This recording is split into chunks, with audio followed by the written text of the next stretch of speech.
What's up, everybody? This is your boy Kanal, aka Black Man Travels. Happy Friday, guys. Man, we're gonna have a live, interesting conversation tonight, guys.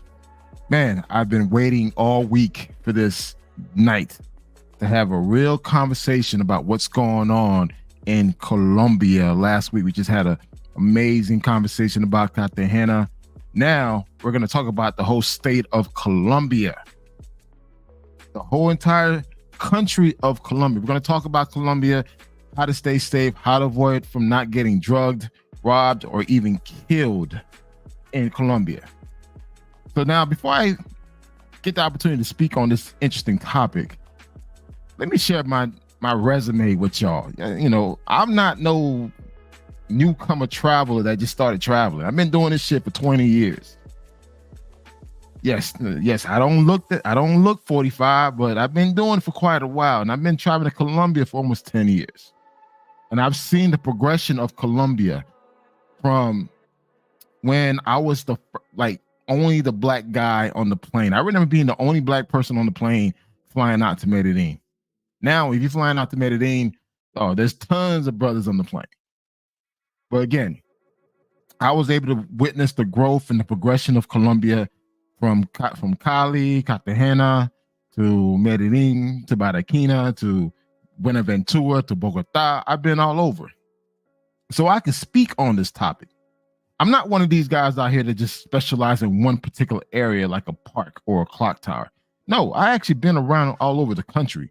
From bus to plane, I've been all over the country. And there's been a alarming trend that's been happening all over Colombia, where people are getting drugged, robbed, and killed. And now, when I was going to Colombia, it wasn't as aggressive or as prominent the way it is now compared to before. I knew it kind of existed at the time, but now you're constantly hearing it every single day. Someone's being killed. American tourists or a European tourist or a Canadian tourist is being killed, drugged, or robbed. So I want to give you guys some tips on how to maneuver across Colombia, how to avoid and getting drugged and robbed and killed. I've been going to Colombia since 2015 strong. Been to multiple cities, been all over different barrios. And I experienced Colombia for what it is. Colombia is a beautiful country, guys. I recommend Colombia as a place to visit. That's one of the few places that I recommend. If you want to see something different, go to Colombia. Colombia has the second largest black population in South America after Brazil. Colombia has an amazing landscape, beaches, islands, people, food, culture. Colombia has it all. But the thing is, you got a segment of travelers get stuck on stupid with a park and a clock tower.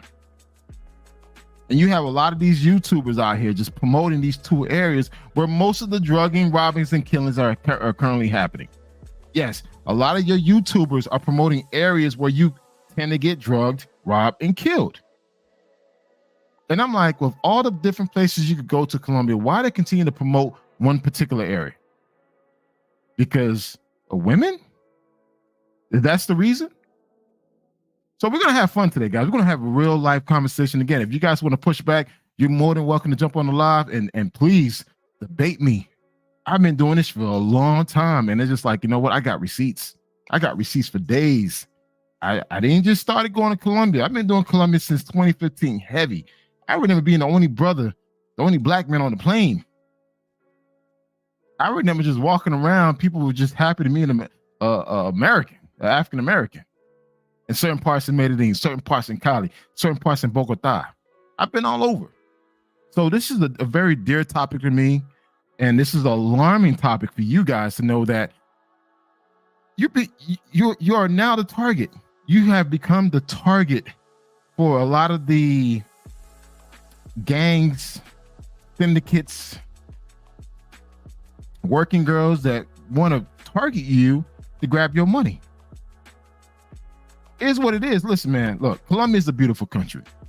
I still recommend Colombia as a place to visit, guys. It all boils down and where you surround yourself, where you go. It does matter. If you go places where it's common to have drugs, prostitution, gangs, yes, you are a target. Guys, a couple of years ago, I took my girl to Medellin. We spent 4 days up in the mountains in the area called Guarapé doing a glamping experience, guys. I took my girl to Colombia for a glamping experience. I was never afraid one bit. I was safe. I enjoyed myself. She enjoyed herself. We had a great time. But yet, the narrative out there is being pushed that, you know what, it's dangerous because you guys are continuing to frequent the same goddamn places. And we're going to talk about this, man. Again, if anybody want to push back, dude, let's go. Any of you passport bros want to push back at me? Come on. Come for me. I welcome it. Because I got receipts today. I got receipts. I'm about to show out today. And guess what, guys? Got me a new bottle of Taylor port wine. So you know I'm about to get it in. So we're going to have a good time. I got some receipts to share with you. I got a special invited guest that's going to talk about the current state of Colombia. He is a local. He's a Colombian, an Afro-Colombian from Cartagena. He's going to let you know, guys, why you guys have become the target and why you guys are literally, buying your time. Because, again, you guys have become the new hot commodity. And all the cartels, you know what? Excuse me, let me take that back. All the syndicates and gangs and street level crooks are targeting you because guess what? You're going after for the same cookie that everybody wants. So let's go ahead and let's get this conversation going. Let me invite my special invited guest, Mr. Colombian God. Are you in, man? I hope you're still there, bro. Yeah, I'm inside, bro. I'm inside. All right, man. What's going on? Welcome back to the show, man. How you doing? Yeah, thank you so much, bro. Thank you so much. I'm doing well, bro. What about you? I'm doing good. I'm doing good, man. It's Friday. Got my bottle. I'm about to go in tonight, man. I'm about to go in. And the thing is, this is an open event. We're gonna have fun tonight, God willing, bro. Yeah, we're gonna have fun. And the thing is, we want to talk about Colombia. You're Colombian. Where are you from in Colombia? Tell me something about yourself. And where are you from?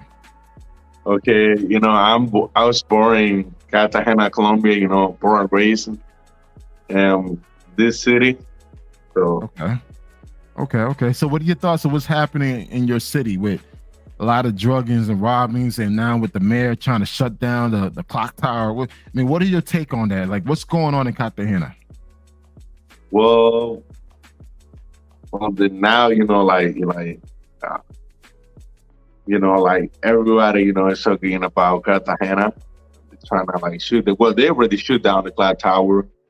Well, I think it's from what I think is they're doing that for safety. They trying to get the safety again in the old city because a few years ago nobody was getting robbed in the old city. Now Anybody can get robbed over there. There I'm is gonna no tell you safety this. over there. I'm gonna tell you this. When I was going to Cartagena in 2015, I remember a few times I was pissed drunk walking around the clock tower, and nothing happened to me. No one tried to rob me. I felt safe. So Yeah, something happened. I don't know what caused the situation to change where now, like, people are targeting tourists. What changed? yeah. What made everything change? Was the Well, was it the pandemic? What caused everything to change? well, I think like before, like people from Cartagena, like even like the gangster, like the crazy gangster, like they never mess with the tourist area, and they never mess with the tourism because people from here they respect the tourism a lot. What they Correct. used to now, things change a little bit, but I could say like since Venezuelans, they used to like hanging out into the clock tower, the old city, all of that.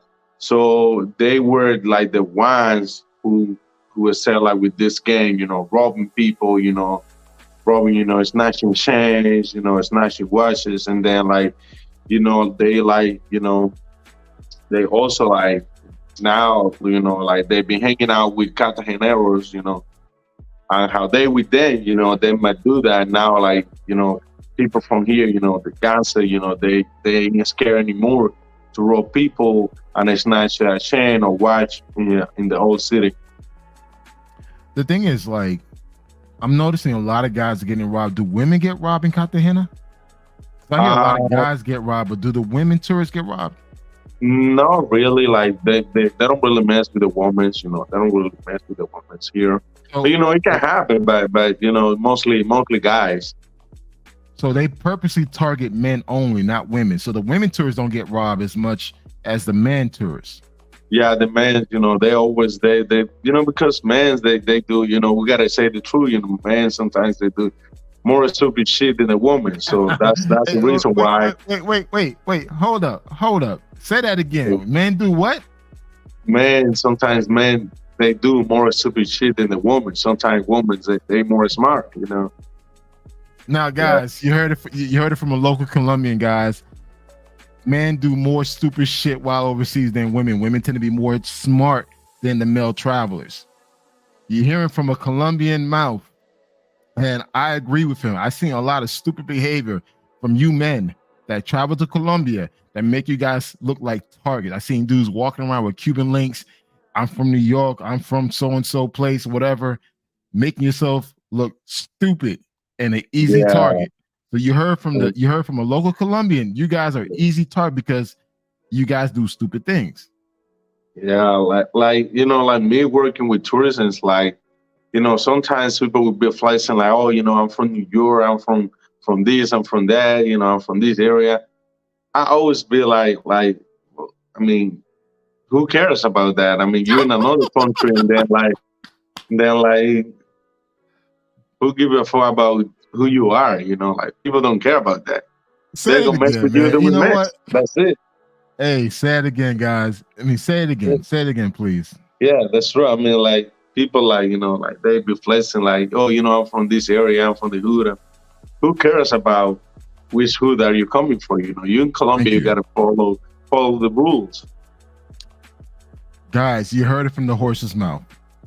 They do not give a flying fuck where you from. So you claiming your city. Like a few months ago, I was walking out from the lady. It was like 2 a.m. in the morning. I was drunk already. And then, I saw like an American guy. He was in front to the club, and then he was smoking weed. I was like, hey, bro, do you know, like, weed is forbidden in Colombia? And then he was like, oh, man, I don't give a fuck about that. I've been here like 6 times. You don't have to tell me how to move down here. I was like, okay.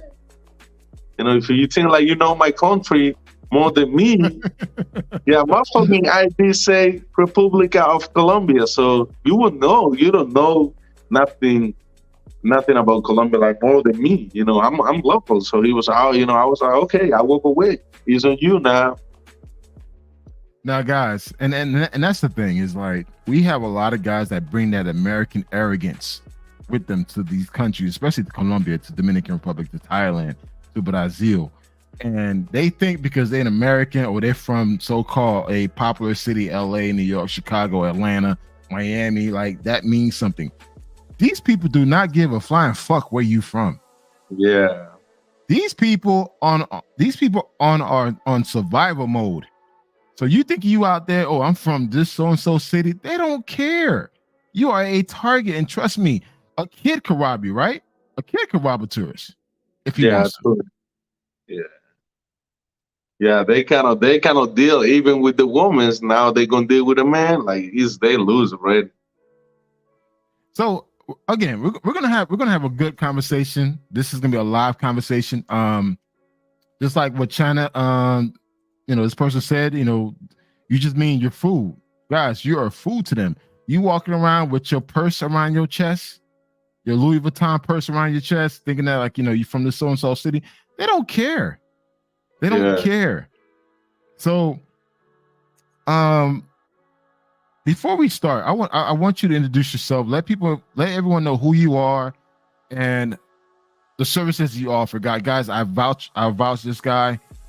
If you ever in Cartagena, please reach out to him, and he'll provide an amazing service. But I'm gonna give you the floor for 5 minutes, man. Tell everybody who you are, and then we'll start the conversation from there. Yeah. Okay, bro. Yeah, I appreciate that. So my name is Carlos. Carlos Andres. So a lot of people know me as Marquinhos. So yeah, but Carlos is my real name. So I own like an agency for tours in Cartagena, Colombia. So we have boats, private villas, tours, assistance. I'll show you, the hot place, where to go. When I put you the game in the city. So yeah, I've been working with tourism for more than 3 years now. I started with my project, when I was like 20, 21. So now I'm 24. So I've been in the game for a while, know a lot of people. So I have a lot of connections for almost everything you guys need in time. If you in Cartagena, just let me know. I got you, I also before I started my project, I was working in the old city like for 2 years I was selling bracelets. And then, I started learning English, practicing with Americans, Canadians, English speakers. And, I decided to start my own company, That's where the money is. So I've been doing great so far. I have a lot of clients. I was just doing a tour today. I had I was working 25 days straight in the boat games.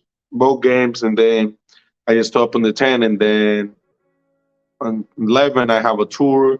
Today we were doing a tour, and then for the 15 we had tours, and then all this month we had tours. Thank God. Yeah, that guys, make sure to reach out to Carlos, man. Look, I'm gonna tell you this: if you ever in Cartagena, use a tour guide, guys. There's so much to see and do in Cartagena beyond the clock tower, beyond Hollywood Beach. Cartagena has so much to offer. So much to offer. Rooftop parties, private islands. Dude, reach out to Carlos. He'll make sure to take care of you guys. Again, if you can spend money on tricks, you can spend money on a tour guide. It is what it is, man. Go out there and have a great time and see Cartagena for what it is. There's a lot of history, a lot of Black history, a lot of great food, restaurants that people don't know about. Guys, reach out to Carlos. Make sure that you guys see Cartagena for what it is, man. I can't keep saying this enough, man. There's so much to see and do in Cartagena beyond delirium, beyond Dolce Vita, beyond space. Go out there and experience the city for what it is, man. Don't cheat yourself, man. Treat yourself, man. Make sure to reach out to Carlos. So with that being said, we're gonna go ahead and start our show, guys. Listen, I got some numbers for you guys. I'm gonna share something with you. I've been doing my homework. So, guys, do you know? In 2023, in 2023, there have been 30 deaths of tourists in Medellin. So in 2023, there have been over 30 tourists who have been killed in Medellin. Another statistic. In 2023, between November 1st and December 31st, there have been 8 tourist deaths in Bogota. Guys, that means from November 1st through December 31st, there have been eight tourists that have been killed in Bogota due to suspicious reasons. I know, aka drugging. And Medellin's been 30 deaths. In Cartagena, we don't know how many deaths have been killed. Do you know how many tourists have been killed in Cartagena last year? Oh, well, last year, I mean, we like Gregory Stewart or something, the guy that I think only one, I think just one. Okay. But guys, this is very alarming, guys. We had last year alone, again, for all my 25 people, 26, 28 people watching, make sure to like the video. Get the likes up, guys. I'm not asking for any donation. I'm not begging for any money. Just make sure to like the video. Make sure to subscribe to Carlos' channel. Carlos, make sure to drop your channel on the chat so people can actually subscribe to you, man. Yeah. I'm gonna do it right now. Yeah, guys. Again, last year alone in Medellin, there have been over 30 deaths in Medellin. 30 tourists have been killed in Medellin in 2023 alone. In Bogota, it's been 8 deaths between November 1st and December 31st. And guys, I'm not sure if you guys are aware, but there's been a recent mandate issued by the U.S. Embassy and the Colombian Embassy. That mandate is to stay off of Tinder. If you are visiting Colombia, do not use Tinder. This is coming from the U.S. government and from the Colombian government. They sent a mandate warning tourists to not use Tinder while overseas. While in Colombia. Guys, this is a recent mandate from the U.S. Embassy and the Colombian Embassy to not use Tinder. Most of the tourists that have been killed, drugged, and robbed have been through Tinder. I'm gonna say this again. Majority of the killings, the drugging and robbers and killings that have been happening all across Colombia have been guys reaching out to contacts on Tinder. That's scary. So you guys may not believe me. So guess what? I took the time, I did my research, I got some receipts. We're gonna go through it. We're gonna do some live video reaction to these videos. These are victims. Carlos, I got victims that's sharing their story. I got victims that's sharing their story when they got drugged. Oh, and guess what, guys? I want you guys in the comment section, man, to share your thoughts. I want to share your thoughts. Let me know how you feel. And again, guys, most of the victims throughout Colombia that have been drugged, robbed, or even killed, they met their demise through Tinder. So let's go ahead and highlight the first video. Let me see the comment section. All right, that's it. Okay. Ooh, that's a long URL link. All right, man. Buck Travel, what up, Buck Travel? What up, Roland, man? How you doing, Roland? I see Jay Clyde's in the building. I see Bert Ross is in the building. Bacchus is in the building. All right, cool, man. You know, guys, look, it is what it is, man. You know what? All the guys I just named, these are veterans. These are travel veterans that have been all over Colombia. So this information doesn't apply to them. I think I know Bear Rose. I think you know. Oh, Bert Rose? Yeah, I think, yeah. Hey, let me tell you about Bert Rose. He's always in CTG. Yeah, Bert Rose is a travel ninja. He travels in the dark. He's an assassin. He doesn't look like, you don't know where he's gonna be. One day he's in Thailand, one day he's in the Philippines, Vietnam, Russia, fucking Antarctica. He's all over the world. I mean, you just never know. He's gonna post this picture. Hey, I'm here and I'm gone. So shout out to Bert Ross, man. This dude, the way he moves is amazing, man. Bro, I'm gonna give you your flowers, Bert Ross, man. You definitely doing your thing, man. I call you the travel assassin, man. You just kind of move under the radar. So it is what it is. So and I see we got Fearless. What up, bro? Does he think the problem are the influx of Venezuelans? Okay, hey, there's a question for you, Carlos. Do you think the problem are the influx of Venezuelans of Cartagena or Colombia that's causing all the drugging and robbing? I don't think so. Well, I must say, like, in CTG, like, like the way how they're robbing people in the old city, snatching chains, watching. I could say, yeah, it's a part, or influence of Venezuelans in the city. But in Medellin, this is an old game over there. It's just a new victims, but the game has been in the role for a while. Like they've been drugging people, with scopolamine, all of that. It's been a while, like long time ago, long time ago. Okay.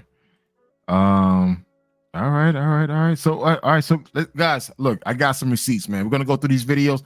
We're gonna do a live video reaction. So, we need you guys to give your feedback. Let us know in the comment section. Let's get the conversation going.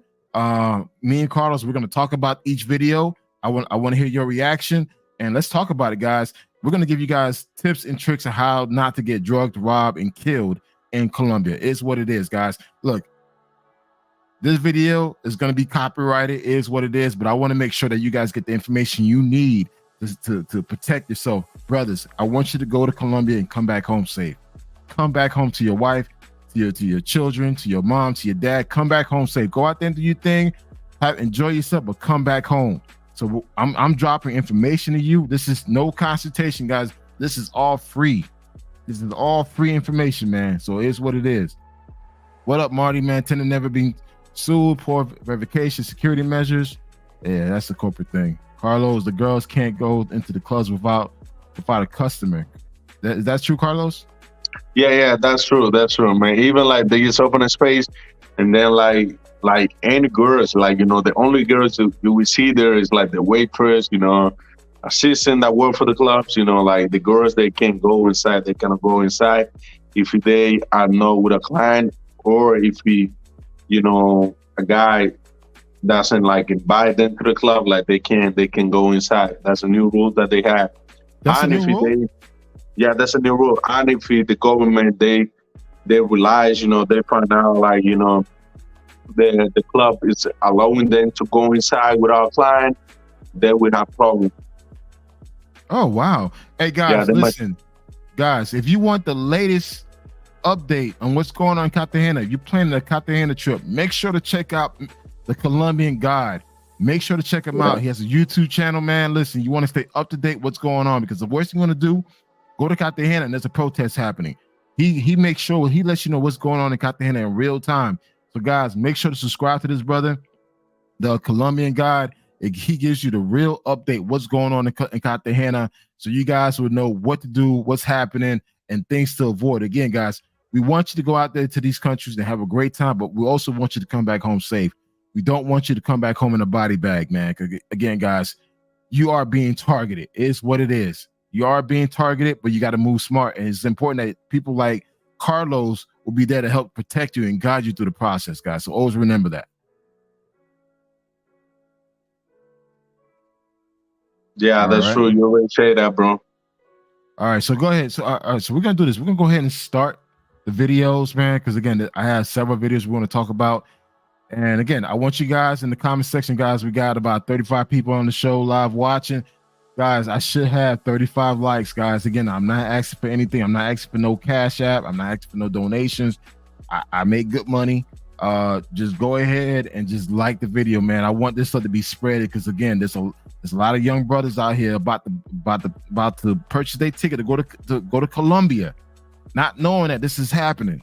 So guys, make sure this falls into the algorithm that is being promoted out there in YouTube, so guys are fully aware how to protect themselves while they're in Colombia. Again, guys, I don't want to hear more black men coming back home in body bags because they're ignorant. So make sure like the video, share it. If you got a young brothers out there about to travel to Colombia, share this video, man. Again, guys, I want him to go out there and have a good time, meet the right people, but also come back home. Come back home. Come back home. Because there's no reason for you to go out there to get drugged and killed over some pussy, dog. This is past. I'm the uncle right now. I'm the uncle right now, guys. I'm the uncle. It is what it is. Guys, make sure you share this video, you like this video, reach out to the, if you're going to Cartagena, reach out to a tour guide and get the information you need to come back home. Go out there, have a great time, but come back home. So go ahead, let's go ahead and start the show and have this real conversation, man. So with that being said, here's the first video. All right, my bad. All right, so I'm gonna share this video, guys. This is one of the main reasons why a lot of guys go to Colombia. And again, this is kind of like, I think it's pretty much open up to the public now. But hey, we might as well just talk about it. So yeah, like I said, this video is copyrighted, so it's all good. It's not gonna be monetized. Fuck it, it's what it is.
No, most guys go to Colombia for that.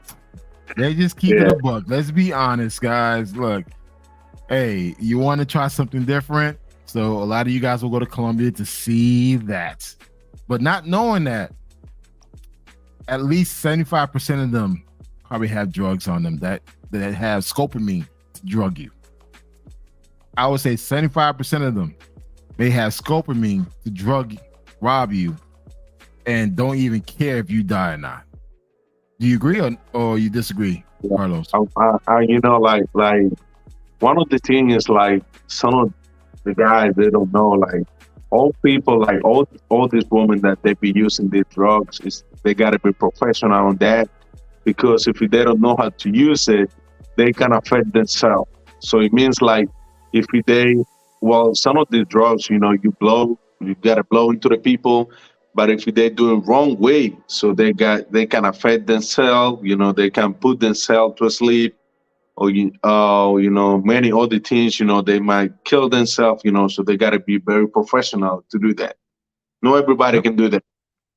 And the one that's been killing like guys, because they never mean to do that, they just don't know like how to do that. And they just trying to do somebody, and they put too much drug, and that's the reason why they kill them.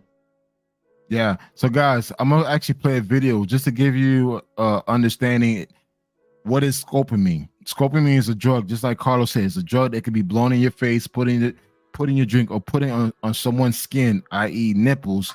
So if you decided put your lip on a nipple, whatever, you may get affected. So guys, I'm gonna go ahead and play this video. So this is a history lesson. No, this is the educational lesson for you guys to understand what a scopolamine is.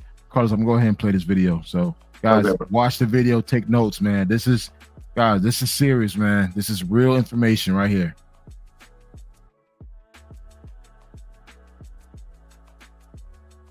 Oh, nah, boy, just 1 second. Scopolamine is the deadliest drug in the world, and its main purpose is to kidnap and steal from foreigners. Also known as devil's breath, it's a drug that's Can you hear it? For its ability to turn people into mindless zombies. One of the most disturbing ways that scopolamine is used. Hey, Carlos, can you hear it? Yeah, I can hear you. I can hear you. Hold on. Let me see, make sure. Okay, I see the messed up. All right, now, cool.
Hey, you guys can't hear the sound? I mean, I can't hear the sound, but You can't? yeah, I cannot. Oh, you know what, man? Okay, cool. You know what? Let me just bypass that because I don't want to do that. So, Okay. 1 second. So, hey, thanks, Jay Clyde, man, for giving the heads up, man. You can't hear the sound. So, okay, we're gonna go ahead. Basically, the video it gives you the history of scopolamine, how people get scopolamine, and it's basically through the women of the nightlife will normally set you up, at the bar, even after the club, and where they will like spike your water, spike your drinks, maybe put on their skins in case you decide to, touch them or whatever. And that's how they get you guys. Scopolamine, what it does, it puts you in a hypnotized state where you are told what to do. So, and during that state, you tend to give information out that you normally would not give out, or you just pass out. And this is when they just rob you for everything you got. So that's what it is. Scopolamine is a drug they use. It's a plant that is grown in Colombia. It's a seed that they actually crush to make into a powder, and they pour it into your drink or onto their skin, or even blow it in your face.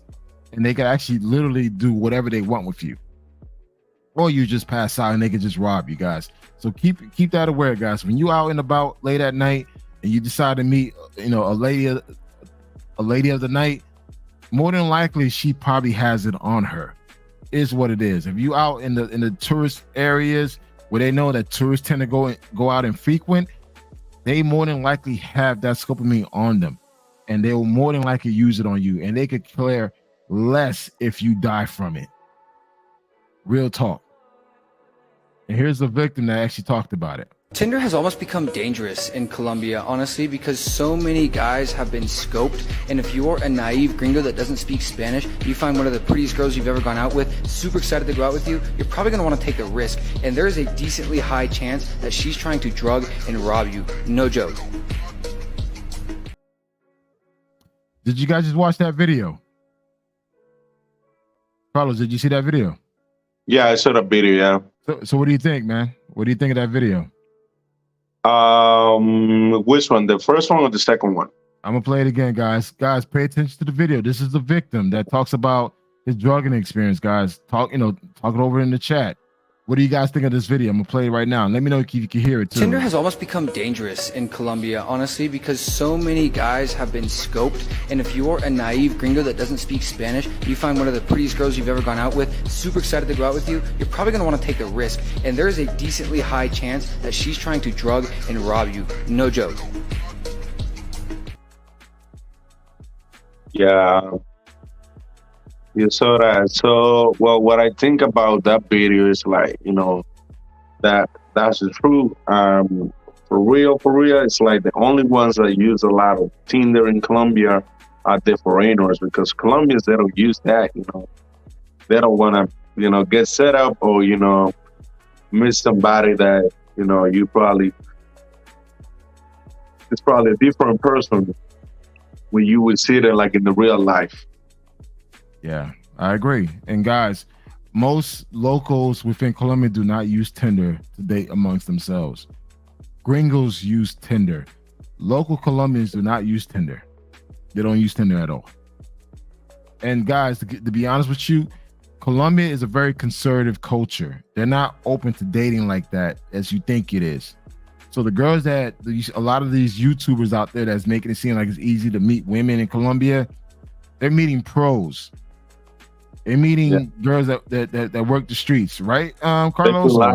They've been lying. Yeah, it's not easy like today, like a real like real regular Colombian woman. That's not easy. Sometimes you gotta wait months. Like when I was a teenager, I was like 16, 17 years old. On my first girlfriend, like I had to wait a few months to have her. So few months, like almost 9 months.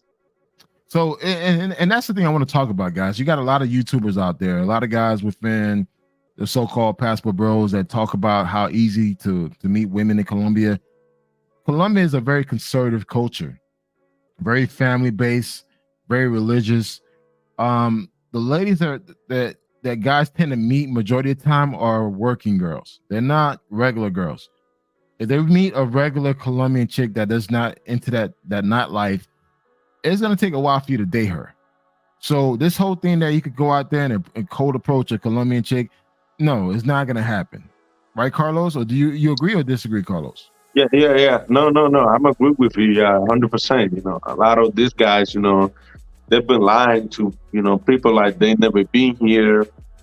You know, these travelers, they're planning to come. You know, they don't know how it's a game here. But me, as me being Colombian, like, I'll tell them, oh, man, stop lying. You know. And again, guys, if you want to go to Colombia and have a great time, you could do that. Understand that it's literally pay for play. It's what it is. But if you're gonna do that, just go out there, have a good time, and come back home. But this whole thing that you could just, you know, cold approach somebody and have game, it's not gonna work like that, man. It's not. Most Colombian women are very conservative, man. The ones that you guys are meeting at night are not regular professional women that take their lives serious. These are more the working girls that you're actually meeting. It's what it is. I'm being honest, man. Yeah, like in CTG, like I have few friends that they work in restaurants, hotels in the whole city, and they don't like to walk around the clock tower because, you know, like they be like, oh, you know, I don't want, you know, people get confused, like I'm a part of the gang, you know, I'm working over there. They don't like to walk around. Even like sometimes they gotta catch the taxi outside the clock tower. They'd rather take another route because they don't want to walk around there. I'm gonna tell you this, guys. I was there for a wedding in 2022, and I had a date, and we decided to go walking around the clock tower. But it got to the point, like we got close to the clock tower. She didn't want to walk by that area. She was like, "No, I don't want to walk in that area." I said, "Why?" "I don't want to be seen in this area." Carlos, she told me that, you know, let's just take the other route. So we took a longer route. Yeah, true. Yeah, they took. She didn't want to be seen in that area. She's like, "I don't want to walk to that area." So I was like, okay. And I respect that. Yeah, women's like they don't like that. You know, like a lot of, you know, this is something like guys don't know. Like majority of the women that are working in the clock tower, they are not from Cartagena. Like Cartagena is very small. You know, when you like almost, I wouldn't say like everybody know everybody, but you know, like if you as a woman, like any woman, like be working over there, you know, they can be any of their neighbors can see them like easy because, you know, they go there often. So majority of these women, they're like from Venezuela, Medellin, Cali, and few percent, like few percent, they're from Cartagena. Okay. So, all right, Carlos, let's go ahead and move on to the next video, guys. On the chat section, we got 38 people watching the show. Please make sure to like the video. I'm not asking for any cash donations. I'm not asking for any cash apps. I'm good. I just want you guys to like the video, man. Make sure you share this to any young brother that's planning to go out to Cartagena, to Medellin, to Cali. Watch this video because, again, guys, we're trying to protect these guys and make sure they come back home. Guys, I'm going to share these numbers with you again. Last year alone in Medellin, there have been 30 tourist deaths in Medellin. 30. Last year alone in Bogota, between November 1st and December 31st, there have been 8 deaths. Within a 2-month period in Bogota, there have been 8 tourist deaths. And just recently, the U.S. and Colombia embassies has issued a mandate to stay off of Tinder. I don't know what else to say, guys. Guys, I don't know what else to say. If you plan to take a trip to any country, guys, make sure to check the U.S. Embassy. Make sure to check out what's going on in these countries because, again, you need to know how these countries operate. You can't just show up blindsided and think that, hey, I'm going to show up and get some ass. It doesn't work that way. It doesn't. And again, guys, make sure you spend money on a tour guide, guys. That tour guide will make sure that you are protected. Every country I go to, I get a tour guide. If you can spend money for entertainment, you can spend money for information like a tour guide. So if you're going to Cartagena, make sure to check out Carlos. He makes sure to take care of you guys. I got another video. Carlos, I want you to tell me what you think, man. Hold on. I want to deliver a warning message about Medellin. On the surface, it's hard to say anything bad about Medellin. After all, how dare I? But never judge a location by its cover. And the city has become overrun with drugs, prostitution, and crime. 3 of my housemates were drugged and robbed in the house. There was a kidnapping attempt on one of my friends. 5 other people that I lived with had their smartphones stolen. There was a very strange local religious group that invaded our co-living space and prayed for God's help to get rid of us gringos. Those experiences left me asking only one question. Why the fuck would any normal, healthy Western person ever go there? Consider this video a sort of public service announcement.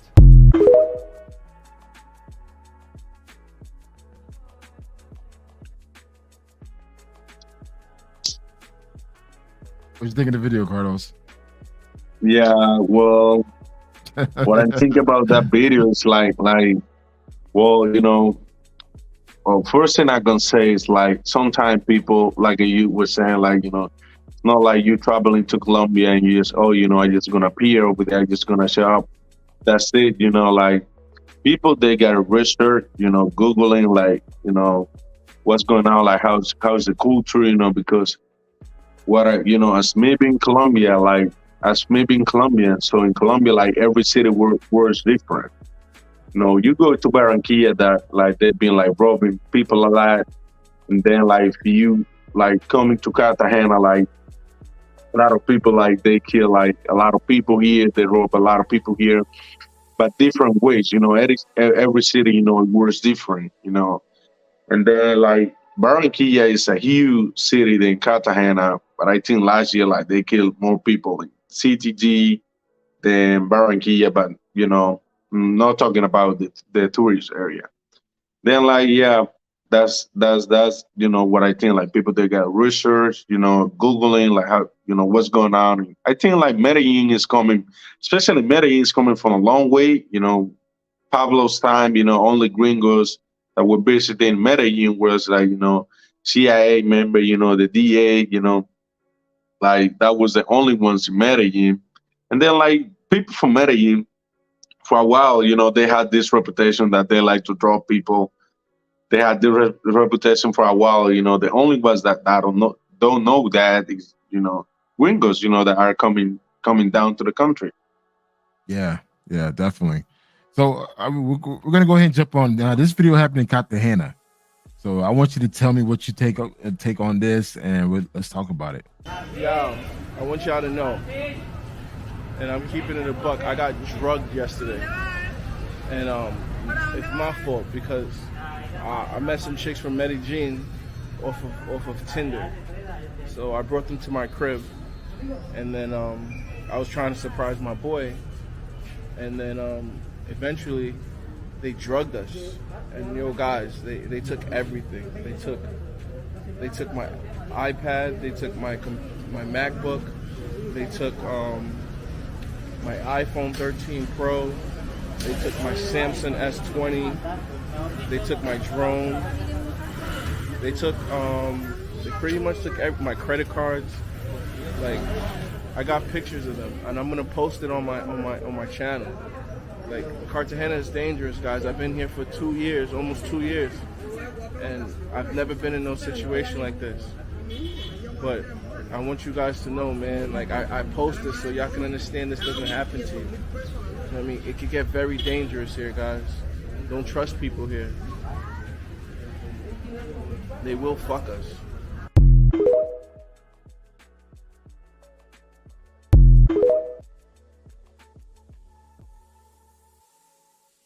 Yeah, man.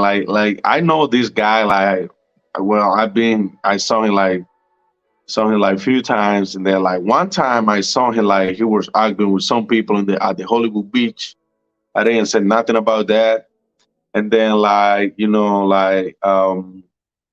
even if if you don't get along with locals, they see you with the wrong people, they never tell you nothing. Because you don't get along with them. And I think when you are around the right connections, you with the right people, they take care of you. And another thing, it's even you can live 10 years in Colombia, but you never know what's next. people that will always surprise you with something new. So, a lot of these guys, they've been, they flex like, oh, I've been in the hood, I've been in something. But, it's still like, like you can move like Colombians move. You're still like, you can live here like full time. You can have even like Colombian settle or something, but you would never, but you always would be a gringo. You know what I mean? Yeah, definitely. Carlos, now, guys, I got a video that I want to share. And again, guys, it's not just men, heterosexual men, but gay men are being attacked as well. Gay men are being drugged, Carlos. Oh, So really? guys, yeah, man. Hey, I didn't know. Oh, So, guys, nice. I got a video, man, and Let me see again, that. I was quite surprised that gay men from the United States will go to Colombia and go out there and do the same thing like a heterosexual man would do. Go out there, have a great time, and here's the result, man. Again, hey, no, I got nothing against towards anybody, but again, you are a equal opportunity trick. Is what it is. So Yeah, true. So also like one of the things is like these gays like they offer like this type of service. All the friends they are women, Mhm. and that's the topic, like what they share. Can do this, can do that. Because a lot of these women sometimes like they got into the gang, like they offer service, like women's of the night. Good night. So they before they got into the gang, like they were cool women, they were no bad women, but they started hanging around the bad ones, and they put them on the game. Now they're drugging people too. Yeah, and again, guys, not just heterosexual men are being drugged, robbed, and killed. Gay men are actually being drugged, robbed, and killed. And I have a video, and I want you guys to watch this video. Carlos, I want you to tell me what you think of it, man. Okay, yeah, go ahead. Let's talk about men being drugged and robbed in Medellin, Colombia. So, story time. Earlier today, I was walking around Provenza after just having lunch, and this Colombian man came up to me. This man was very attractive. He looked like he obviously worked out a lot. Super attractive, nice, tall, handsome guy. And I mean, women also approach me, but obviously I'm not interested in women. I usually, say something like, tiene una verga grande, which means you have a big dick, and they usually get the picture that I'm not interested. So back to this guy. Within 10 minutes of me talking to him, this guy wants to come back to my Airbnb. And I'm not gonna lie, definitely stroked my ego. And I really thought about it. This would not happen back home. Like, at home, I'm not meeting people, and within 10 minutes, they're asking to come home to fuck. And this is definitely not even a self-esteem thing, because I think I'm a pretty attractive guy. But, like, let's be for real, this is why a lot of men are being drugged and robbed in Medellin. Like, they meet this girl, and within 10 minutes, this girl wants to go home with them. And obviously, when they get home, they find some way to drug them and rob them. And I'm saying this to say, guys, when you come to Medellin, think very rationally. Think about if this would happen if I were back home. And think, is this how normal people meet other people?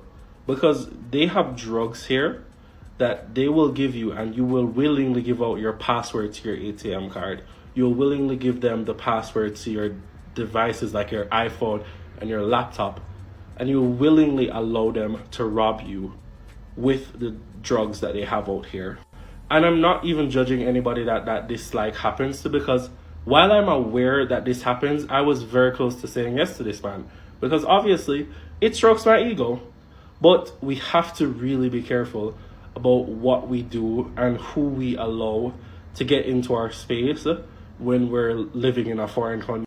And I'm not saying you can't meet good Colombian women or good Colombian men, but you have to date like you would in your country. Like, don't just carry home the first girl that meets you on the street, and be realistic with your expectations. Because if a girl that probably wouldn't date you back in your home country is eager to be with you in Colombia, chances are it's not real. And also bear in mind that what you make in like a month, the average Colombian will probably make in a year. So when you come out here, a lot of the times, the girls are gonna see you as a meal ticket or some route or somebody that they can use while they probably have a boyfriend that lives in their barrio or comuna. Thank you, guys. Again, this gentleman dropped so much valuable information to you guys that you guys would just pay attention about his sexual orientation, then listen to the actual message that's being put across on this platform.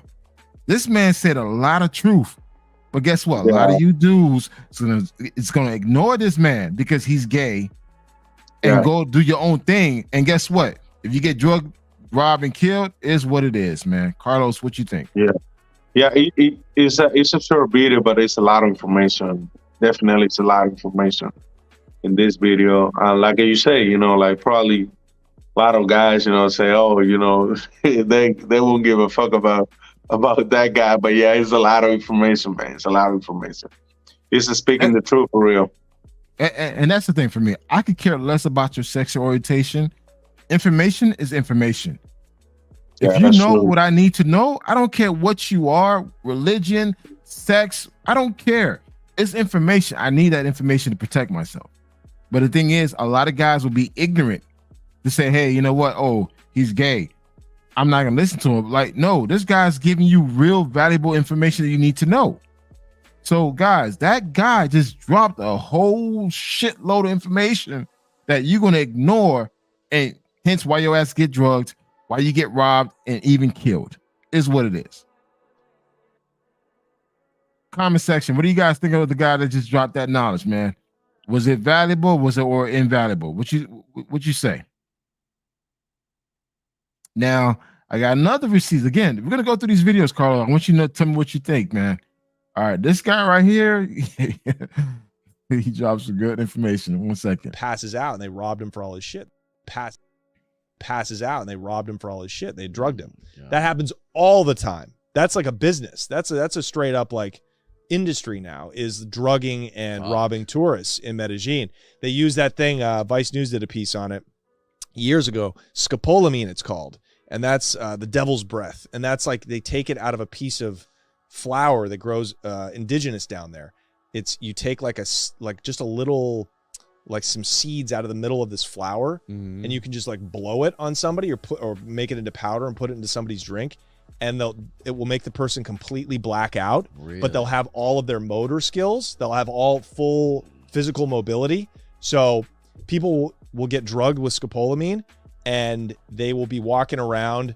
And I could say, hey, take me up to your apartment and give me your TV and all your money and all your furniture, and you'll just do it.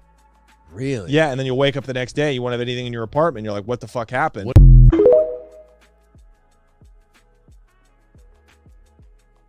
Carlos, what do you think, man? What's your take on that? Yeah. Like he said already, bro, that's business. You know, a lot of people, like, they that's how, you know, those groups, you know, that's how, like, they made their money. Because I always say, like, women's, like, that do that, you know, that they've been drugging people, like, they ain't working alone. They always have, like, mans with them. Like, it's a group. It's a group, you know, like, everybody know, like, exactly what they had to do. And they, you know, they will split the profit. I agree. Here's a comment. And, you know, we do have an Afro-Colombian. Guys, I'm going to just give you guys a statistic of Colombia. 30% of Colombian population is Afro or African descent. So 30% of Colombia is African descent, guys. So if you go to places like Chocó, Cartagena, Barranquilla, Santa Marta, San Andres, Cali, Buenaventura, there's a lot of Black Colombians there. So don't get it twisted. Colombia has the second largest Black population outside of Brazil. Yeah. So there's a comment by Hash that says Colombian women in the States don't date Black men like that. But y'all want to take home a Colombian chick in Medellin who wants to sleep with you in the first 5 minutes. What's your take on that, Carlos? And you Colombian? Yeah, like I always say, like, you know what, you know, with what easy comes, you know, easy goes. So like, you know, nothing nothing that comes easy to your life should be good for you. You know, like those people, you know, they're blind, you know, they don't care about that, man. They just want like piece of pizza or something, you know. They just want something. So, you know, that's the way, you know, that's the reason why they move like that. Okay. That was a good analogy. I see Marty respond to Hash. At Hash, I've seen WhatsApp ad groups of these chicas. A lot of them find black men disgusting. Whoa. And they actually laugh at black men that they're dealing with, even with black ones that talk shit about us. Carlos, what's your take on this topic right here on this comment from Marty? Let's see, what's the groups? Yeah, but I don't know, but you know, like I think like well, as me being Colombian, you know, all my family, majority of my family, you know, they're black. Like my mom is from town around Medellin. Yeah. And she's a huge, tall, black woman. And all my family, you know, they black. Also, I have family in Chocó too, and I think Buenaventura too. But I never been to those places. You know, like Colombia, like you know, they women respect a lot black man. So I don't know, you know. Hey, look, I'm gonna say this, Carlos. I've been drinking, Carlos. Hey. Hey, them Pisces. Hey, man, they wanted some black men in them. They wanted some black men. They were just bro, like they respect that. I don't know. Like I feel you know, they white women in Colombia. You know, majority of them they're rather to have the you know the piece of chocolate with them. Let me tell you this: when I was in Bogota, I was in Zona T. I walked into a reggae spot. These Colombian girls they keep looking at me. It's like, wow, you're fucking beautiful. I'm like, okay. And they were like, you know, this one, she just wanted to just sleep with a black guy. Like I never had a black guy before. And I was like, all right, cool. Let's go. Let's make it happen.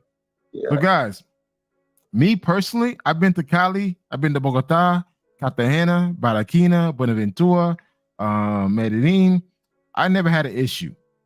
Yeah. Trust me. Also, majority... Buenaventura is a land of grapes. Yeah. Like my mostly have a lot of friends from there. Those people like they will make it real for you. They will make it real for you. Like those are the people like they probably like more respect. Like the whole Colombia, like whole country, they got respect those people from there. Buenaventura people, they don't play the game. I was walking in Buenaventura. I was in the Malecón. I was in the Malecón area walking. And these girls came up to me. It's like, wow. They thought I was Colombian. It was like, no, I said, you know, I'm American. And it's just like, shit. It's like, you look good. It's like, we just Were wanted you to there say. By yourself? I was there by myself. Yeah, I was there by myself. Oh, really? Nobody. Oh, you brave too, bro. Like, this yeah. I mean, but Carlos, this is 2015. 2015. Yeah, even 2015. But even 2015 was crazy too. I was listen, because I was in Cali. I was in Cali, Colombia, and my taxi driver said, "Listen, man, you want to see the coast?" I said, "Yeah." So we went to the coast and went to Buenaventura for 2 days. But the thing is, everybody looked like me. Yeah. Buenaventura, so they look at me, they look at you like, "Hey, you Colombian." Yeah, I'm like, this is a beautiful land, bro. But you know, it's a lot going on over there. Like it's you know, they always would be fighting, you know, for drug things, and then who wanna control like the poor over there. You know, that's the biggest part of Colombia. You know, like 90% or 95% of the things. Like I want to address this. He's capping. He didn't think he was Colombian, guys. If you go to Chocó, and Carlos, you could talk about this. You go to Chocó, you go to Buenaventura. There are people who look just like me. Carlos, do you agree or disagree? Even they look darker. I have a few uncles out there. They look dark. They look darker than you, darker than me. And the thing is, guys, I don't wear Jordans. I don't wear no Air Force Ones. Again, I wear simple clothes.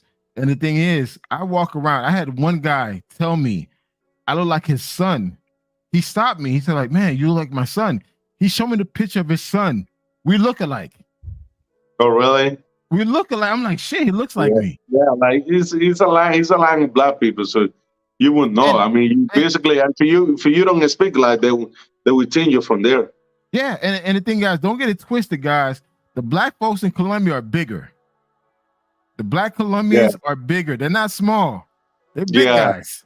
yeah, They're big guys, guys. yeah. Don't They tell look. us Let me stuff. tell you this: the Afro-Colombians are a lot bigger than the white Colombians. Is what it is, man. They Yeah, bigger. They true.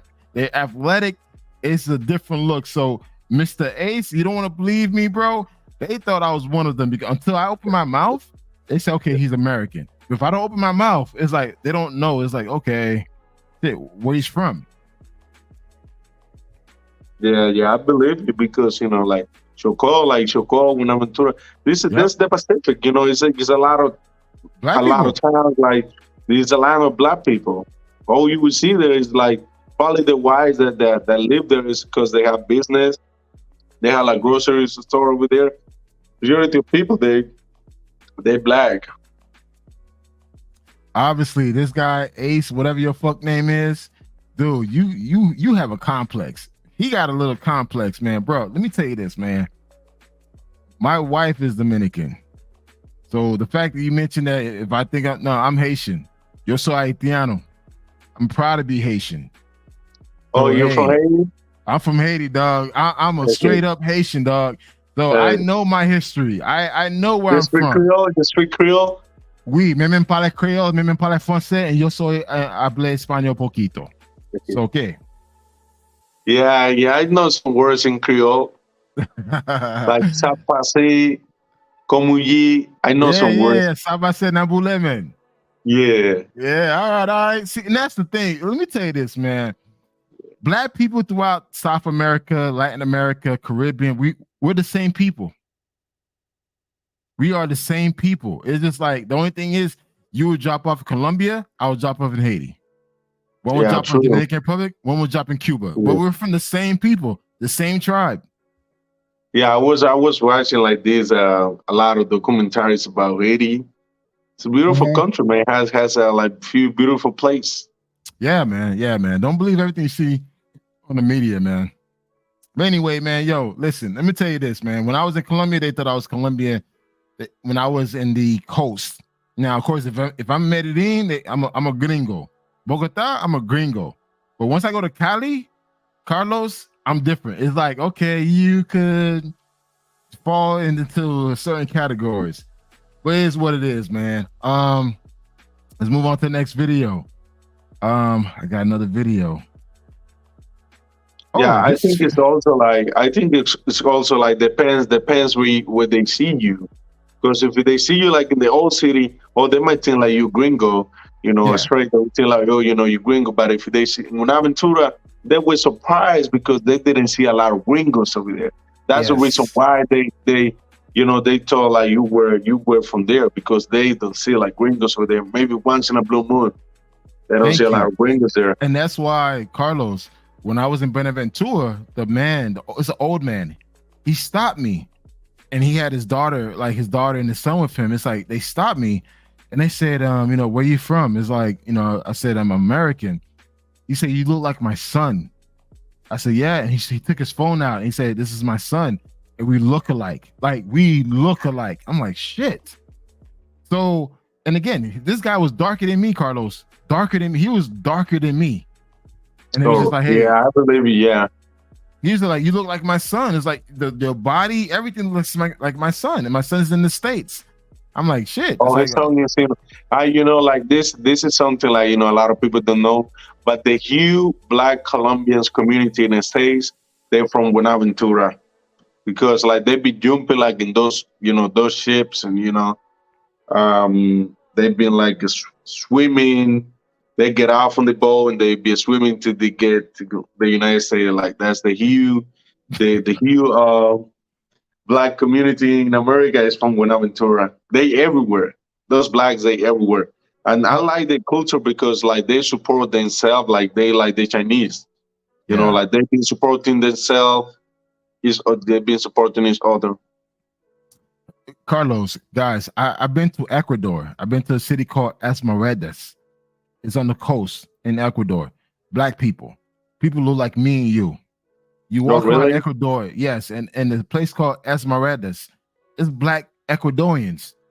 Like people look just like me, darker. It's just if you look at the soccer team of Ecuador, Yeah, it's the all black soccer people. team. Yeah, I know they have a lot of It's black all people black. in Ecuador because of the Yeah. soccer team. Thank you. Yeah, yeah. Brazil. The soccer team, a lot of Brazil. dark. They look. Guys, understand, guys, if you go to Brazil, and I'm not speaking about Rio, if you go to Bahia, if you're a black person, you blend in. You blend in. It is what it is. When I'm like in Bahia, I blend in. They don't know where I'm from until I open my mouth. Until you open your mouth, they don't know if you are from Brazil or not. And to answer this person's question, I'm a Haitian American, bro. My mom and dad is Haitian. I was born in Bahamas. I came into the States in 1978. So I'm a Haitian American, bro. So I claim both Haitian and American. So with that being said, let's move on to the next video, man. I got a video from this lady. She's very attractive. Carlos, what you think about this lady right here? I'm a player. Before I came to Colombia, everybody was so worried, like, oh my gosh, it's so dangerous, be careful. But like, the main saying here in Colombia is no dar papaya.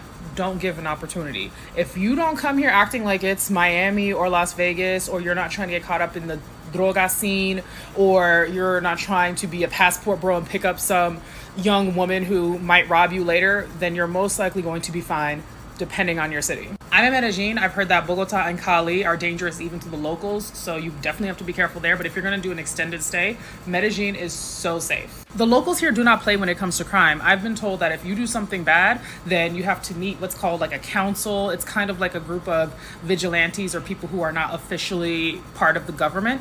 And then you can get either verbally reprimanded, physically harmed, or excommunicated, or worse. So they don't play that here. And also, I'm not gonna lie, I'm black, I blend in. That might not be the same for other people, so it could be different for me. And I've said it before and I'll say it again, sometimes racism plays out in your favor. Sometimes people might just assume I'm poor because I'm black. Maybe they assume I can fight because I'm black. Either way, I'm gonna take it.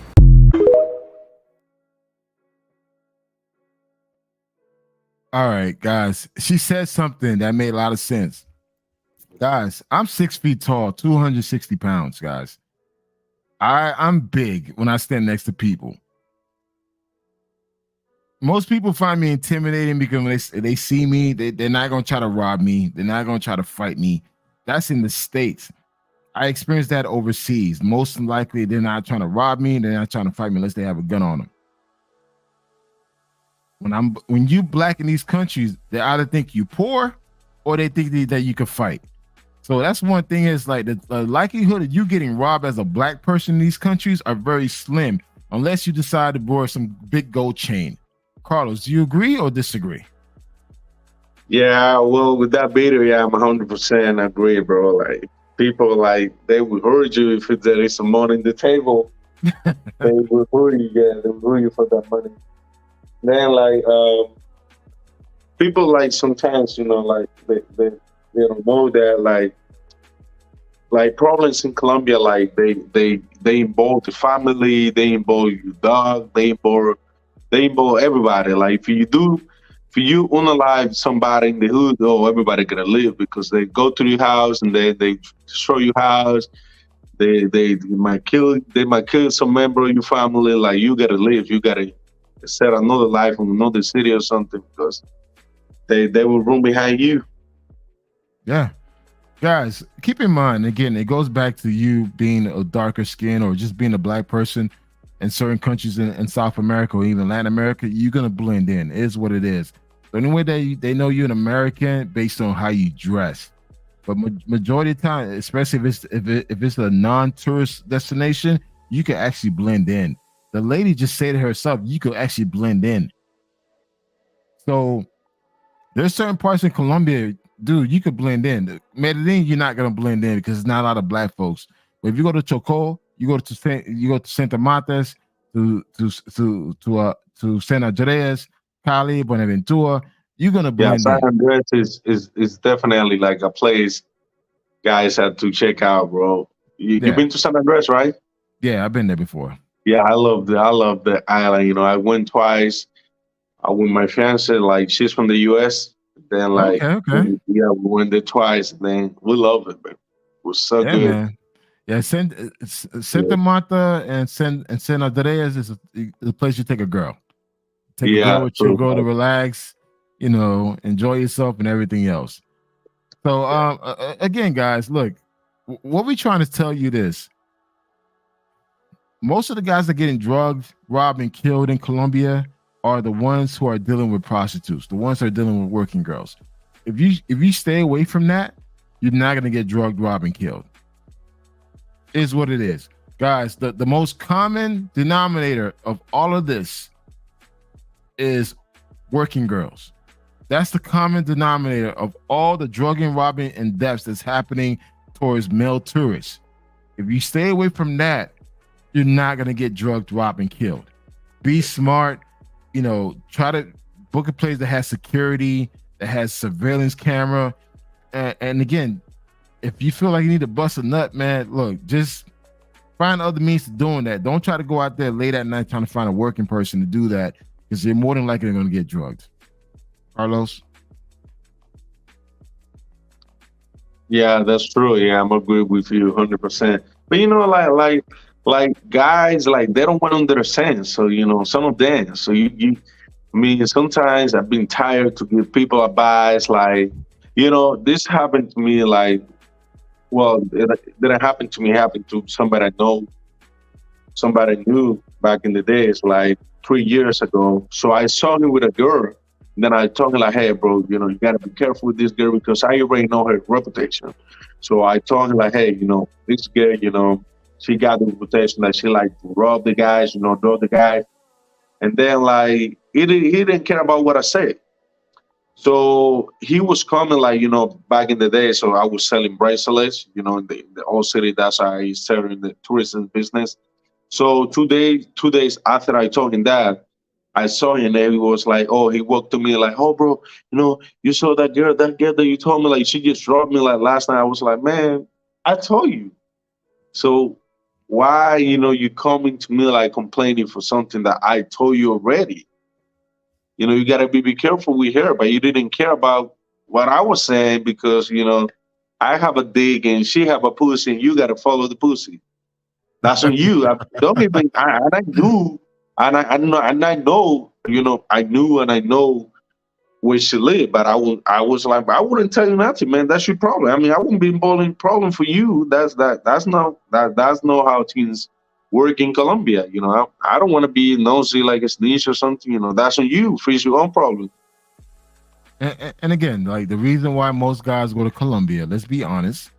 Again, we have 36 people watching the live stream. Make sure there's 36 likes. Make sure this guys you subscribe to the Colombian guide.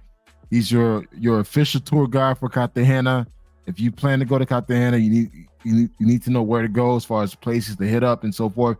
Hit up Mr. Colombian guide. He'll take care of you guys. Make sure to like the video, subscribe. Thank you, my brother. But again, guys, the reason why a lot of you guys go to Colombia, let's keep it a buck, is for this.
Yeah, I'm back, guys.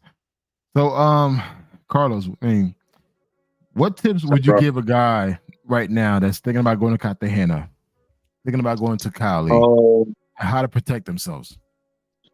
Well, I've been saying this for a while. So people, anybody that's trying to come down here, so they got it.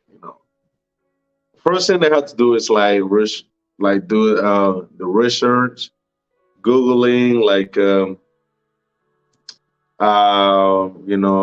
how the city works, areas where to stay. I always recommend people like to stay in the tourist area, like Boca Grande, Central, Marbella, Laguito, because they're safer.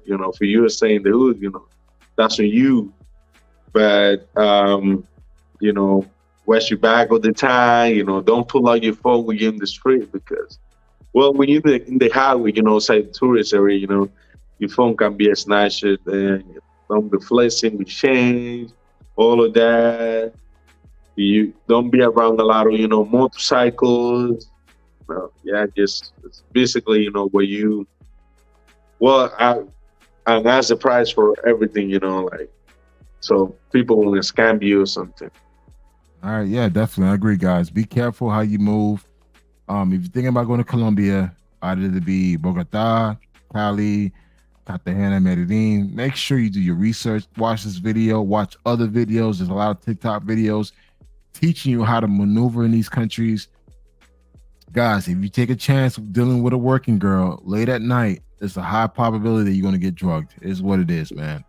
If you could, even like my channel, I did a video like a month ago or something. Like one of my friends, he's a tour guy, and he's been to Medellin a few times or something. We did a long video. It's like 30 minutes, like 28 something, like 30 minutes, and then we're giving all the advice from Medellin, all of that, because let's be real, Medellin is like the huge problem that we got now in Colombia, about tourism, it is. They getting, killed, drug, all of that. I got a video, Carlos. I want you to tell me what you take. I'm gonna play it right now. 1 second. Colombia's the shit. Is Colombia safe? Is Colombia safe? Very safe. Very safe? Sí. It depends. It depends on where you go. No, get drunk alone too, but after 12. After 12. Middle night. Okay. No, get out alone, no. Yeah, just don't be stupid. Don't be stupid, bro. Después de la 1 de la mañana solo. I don't understand what you're saying. I don't understand that. Don't get out. Entiendo nada.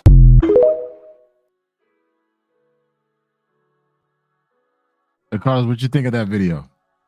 Yeah, that's true. And the thing is, some, some gringos, they would do things like Colombians, they probably wouldn't do it. They might think twice and do it, but they would go ahead and do it. Yeah. We're walking around 1 a.m., country that you don't know by yourself. That's a red flag. People that will see you there by yourself, it's like a press meet. Yeah, I agree. And here's another video right here. I get a lot of comments about how dangerous Colombia is, and I am a data scientist, so let me break this down for you guys by statistics.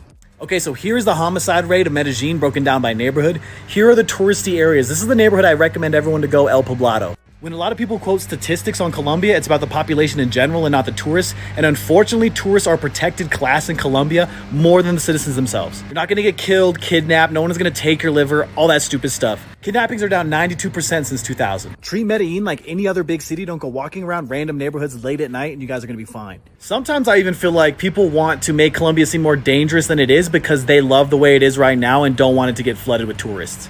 What do y'all think?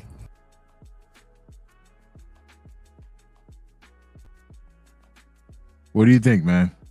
You agree or disagree? Yeah, like now watching this video, the guy's talking about kidnapping, all of that. Somebody get kidnapped now, probably they won't see it in 10 years or something.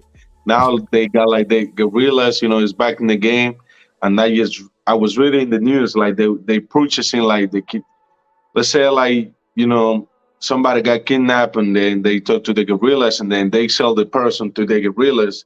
Then they will hold the person, so it's going to be hard for them to see them again. Wow. I have another video. I want you to tell me what you think of this video. Guys, in the comment section, make sure to like the video. Make sure to subscribe to the Colombian Guide. Again, guys, we're giving you guys real information. This is all for free. We're not asking for any money. We're just asking you guys to like the video. I'm gonna go ahead and play this video. Don't go to Colombia dressing in luxury designer clothes or flashing jewelry. You're gonna stick out like a sore thumb, and this is gonna get you robbed. There's a saying in Colombia that says, no dar papaya. And all that means is don't be a target, don't give them a reason to rob you. So learn to blend in and enjoy yourself, because Colombia is a beautiful country.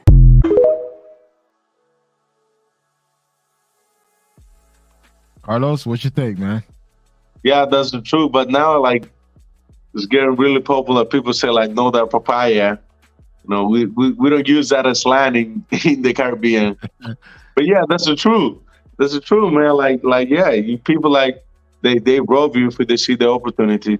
So one of the guys say, he parrying. Which he one? say, I'm parrying Barrio Recreo in Cartagena. Last time I was there. Was that a safe area? Yeah, Recreo is a good area. Yeah, it's a side of the tourist area, but you know, it's the rich area still. A lot of rich people live there. A lot of soccer player. Okay.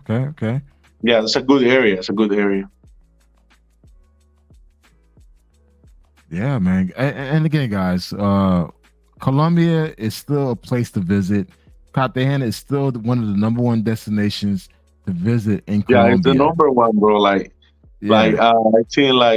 TripAdvisor, Cartagena won something on TripAdvisor, was best tourist destination 2024. So, guys, let me tell you about Cartagena.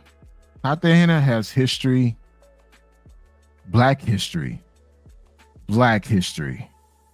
It has beaches, white sand beaches, clear water, good seasoned food. The food in Medellin sucks. The food in Cartagena is better.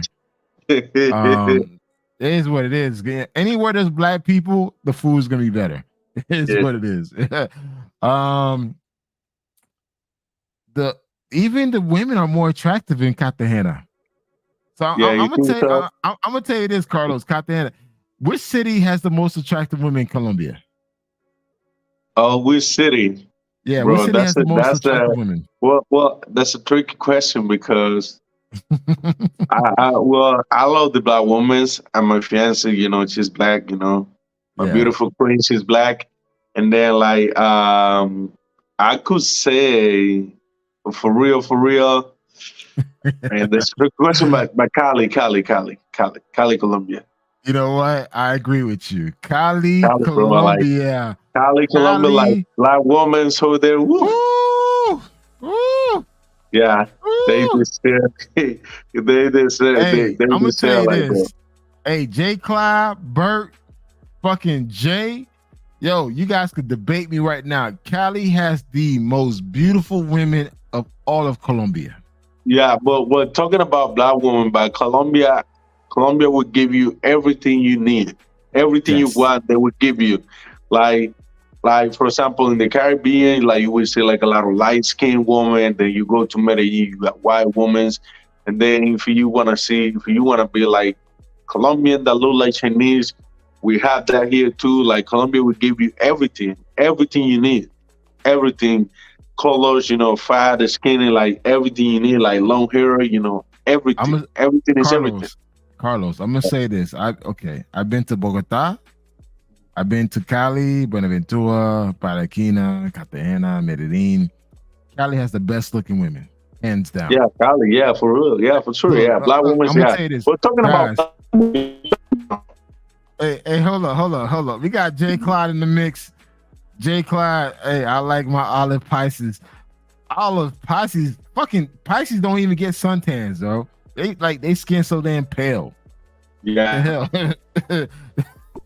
You know what I mean? I don't know. I just like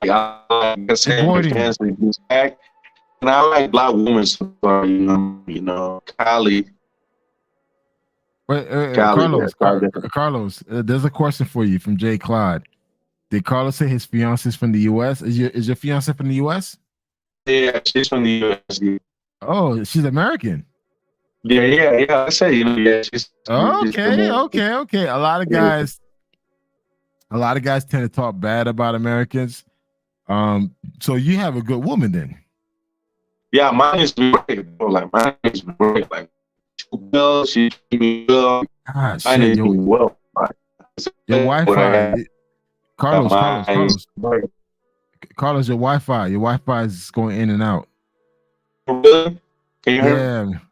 Yeah, it's in and out, man. Damn, Yeah, I can hear you right now. it's still in and out, man. It's like you sound like you like in the water.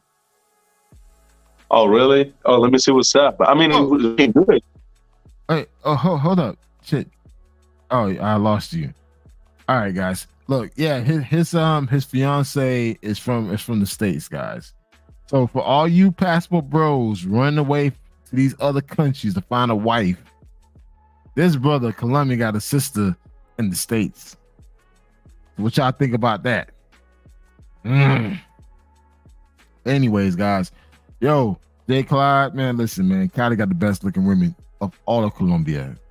I can't deal with the Pisces look. The Pisces got that look, that little pale, pasty looking look. Nah, I'm good, man. Medellin, they so small and frail. Nah, you gotta go to Cali, dog. Cali got them damn thick, strong hair Colombians, dog. Ugh. I love it. Yo, Cali got him. Cali got them sisters, boy. Hey, it's what it is, man. Them Pisces chicks be looking all frail and skinny. I be all scared, feel like I'm about to break a bone and shit, man. I'm like, God damn, you small. You like what, 4'11"? You're small, skinny. Yo, Burt Ross is laughing, man. It's true, dog. Them damn Pisces chicks be all looking all sickly and shit, man. Look, you gotta go to Cartagena or go to Cali to goddamn find a damn thick ass Colombian, bro. Can you hear me now? Yeah, I can hear you now, man. Yeah. You know, sometimes this Wi-Fi has been tripping, but you know, Nah, I it's made all sure. I good. made sure it won't happen like last time. You know, I made sure we got. No, it's good. Hey, the comment section is asking about, hey, you got American woman as your fiance. Yeah. So what's your take on American women, dating American women versus Colombian? What's the difference? Bro, like there is a lot of difference, you know. Like What's the culture is difference? different than her culture, but you know, that's a tricky question. I don't know. Like I could say like, it's for me it's been a challenge, you know, because you know like we both you know belong to different cultures.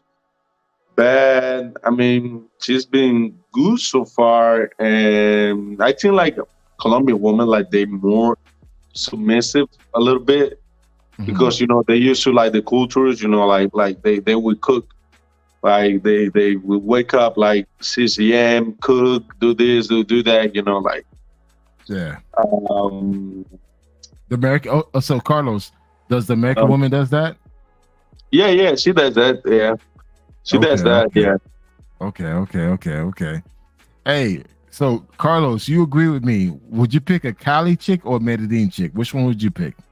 I mean, I would pick up somebody from Cali, but you know, I got somebody in my life, but I would pick up somebody from Cali. Yeah.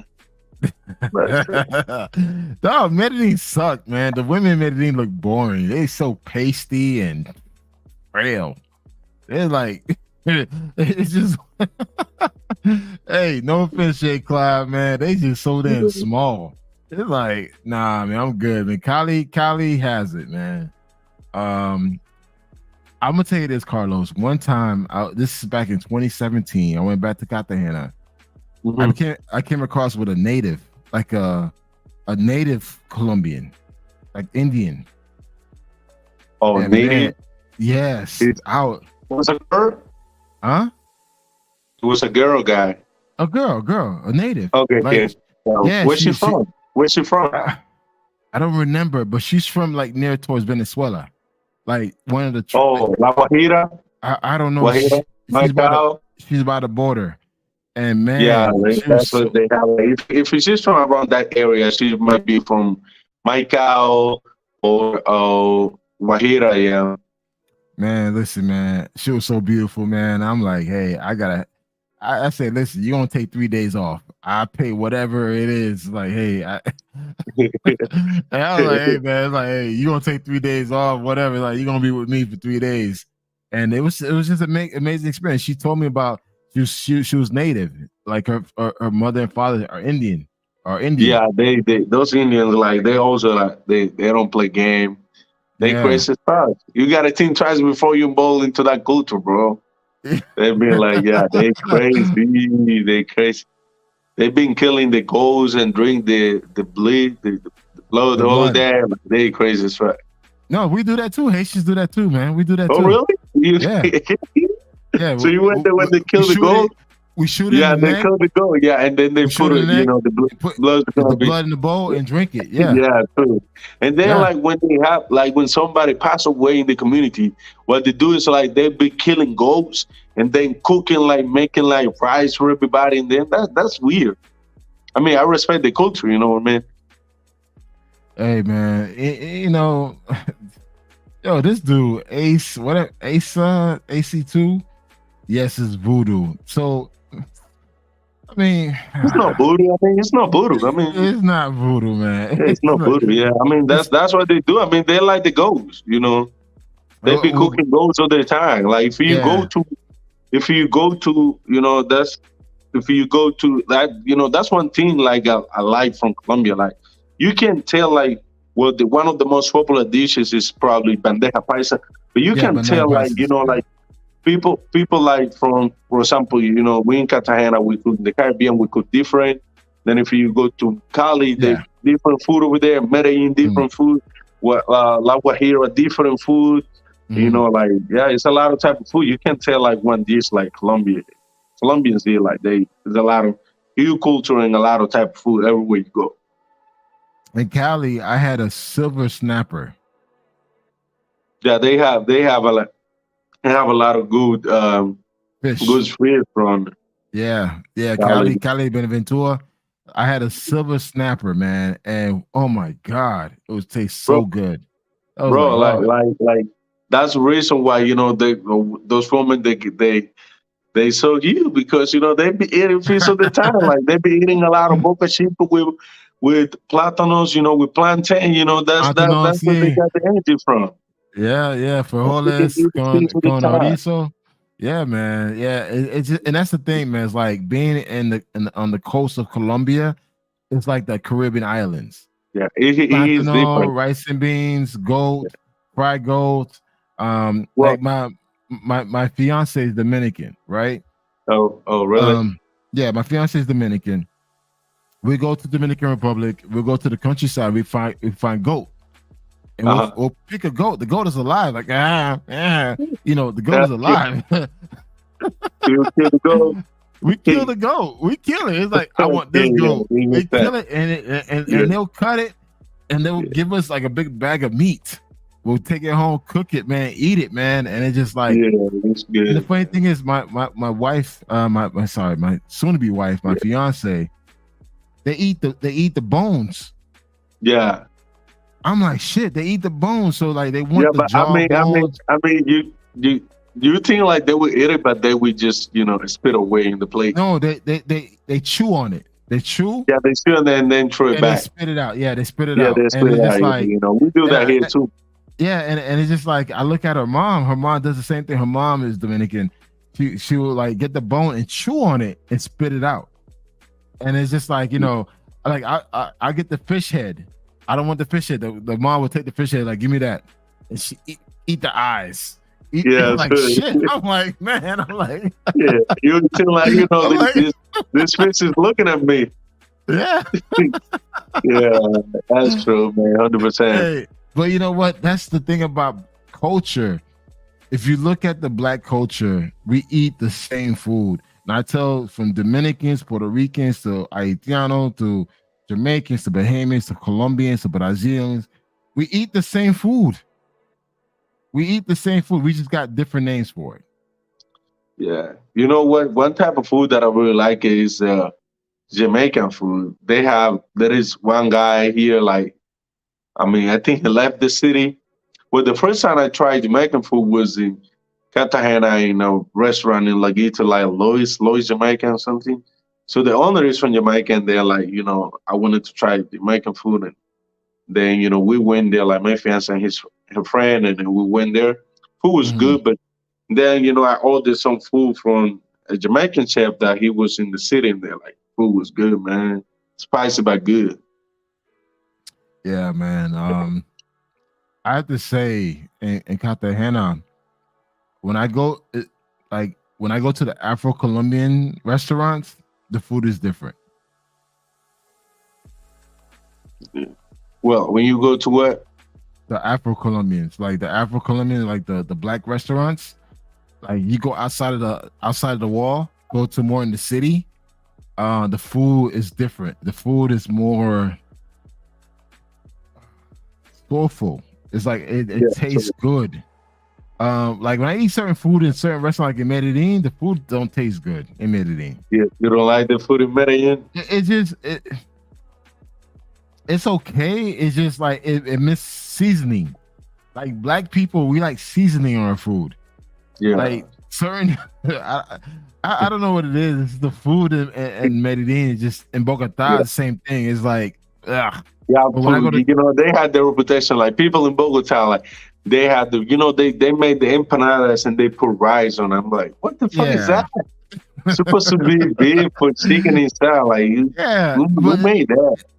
The thing is, when I go to Cartagena, or I go to Cali, the food got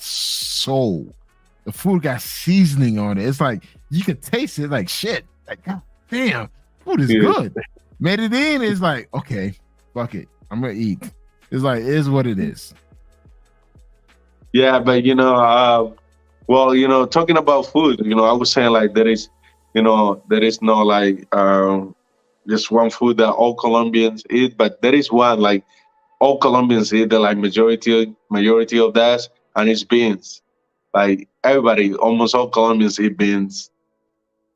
Let me tell you this, Carlos. Everybody in the Caribbean eat beans.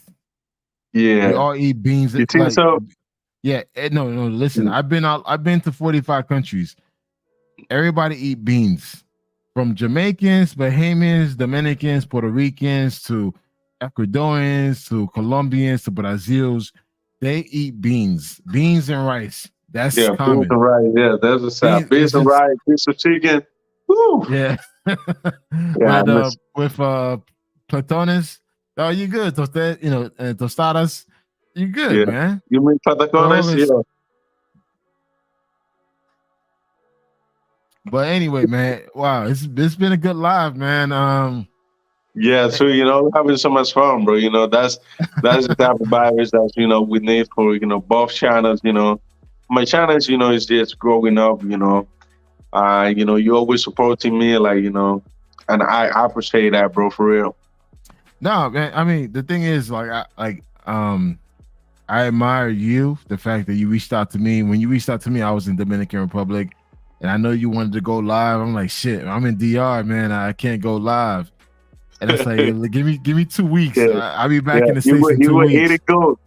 Yeah, I was eating goat, man. I was like, I'll be back in the States in 2 weeks. We'll go live. And since then, man, it's been an amazing pleasure to have you on the show.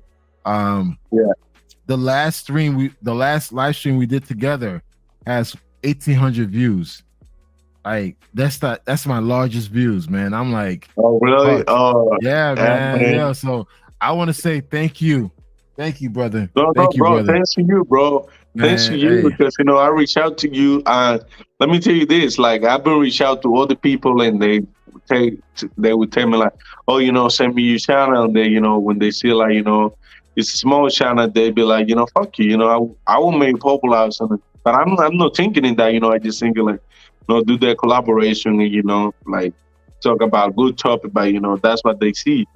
So I'd rather reach out to, humble brothers, like they be able, down to do lives, Hey, I got nothing to gain from this, guys. Look, I've been doing this for quite a while. I've been traveling the world. This year, I got a few countries that I'm going to, but my goal is to pass the torch. I want to pass the torch to the next generation of travelers out there to go out there and experience the world for what it is. I enjoyed it, guys. recently I have a son. I have a brand new son. I have a Dominican son. Oh, really? But What's his yeah, name? man. His name is Caden. His name is Yeah, what? Caden. Caden. Yeah, Caden. Oh, Yes. it's almost like my son name. My son name is Canaan. Oh, okay. Yeah, Yeah, it's man. almost So like. I have a Dominican.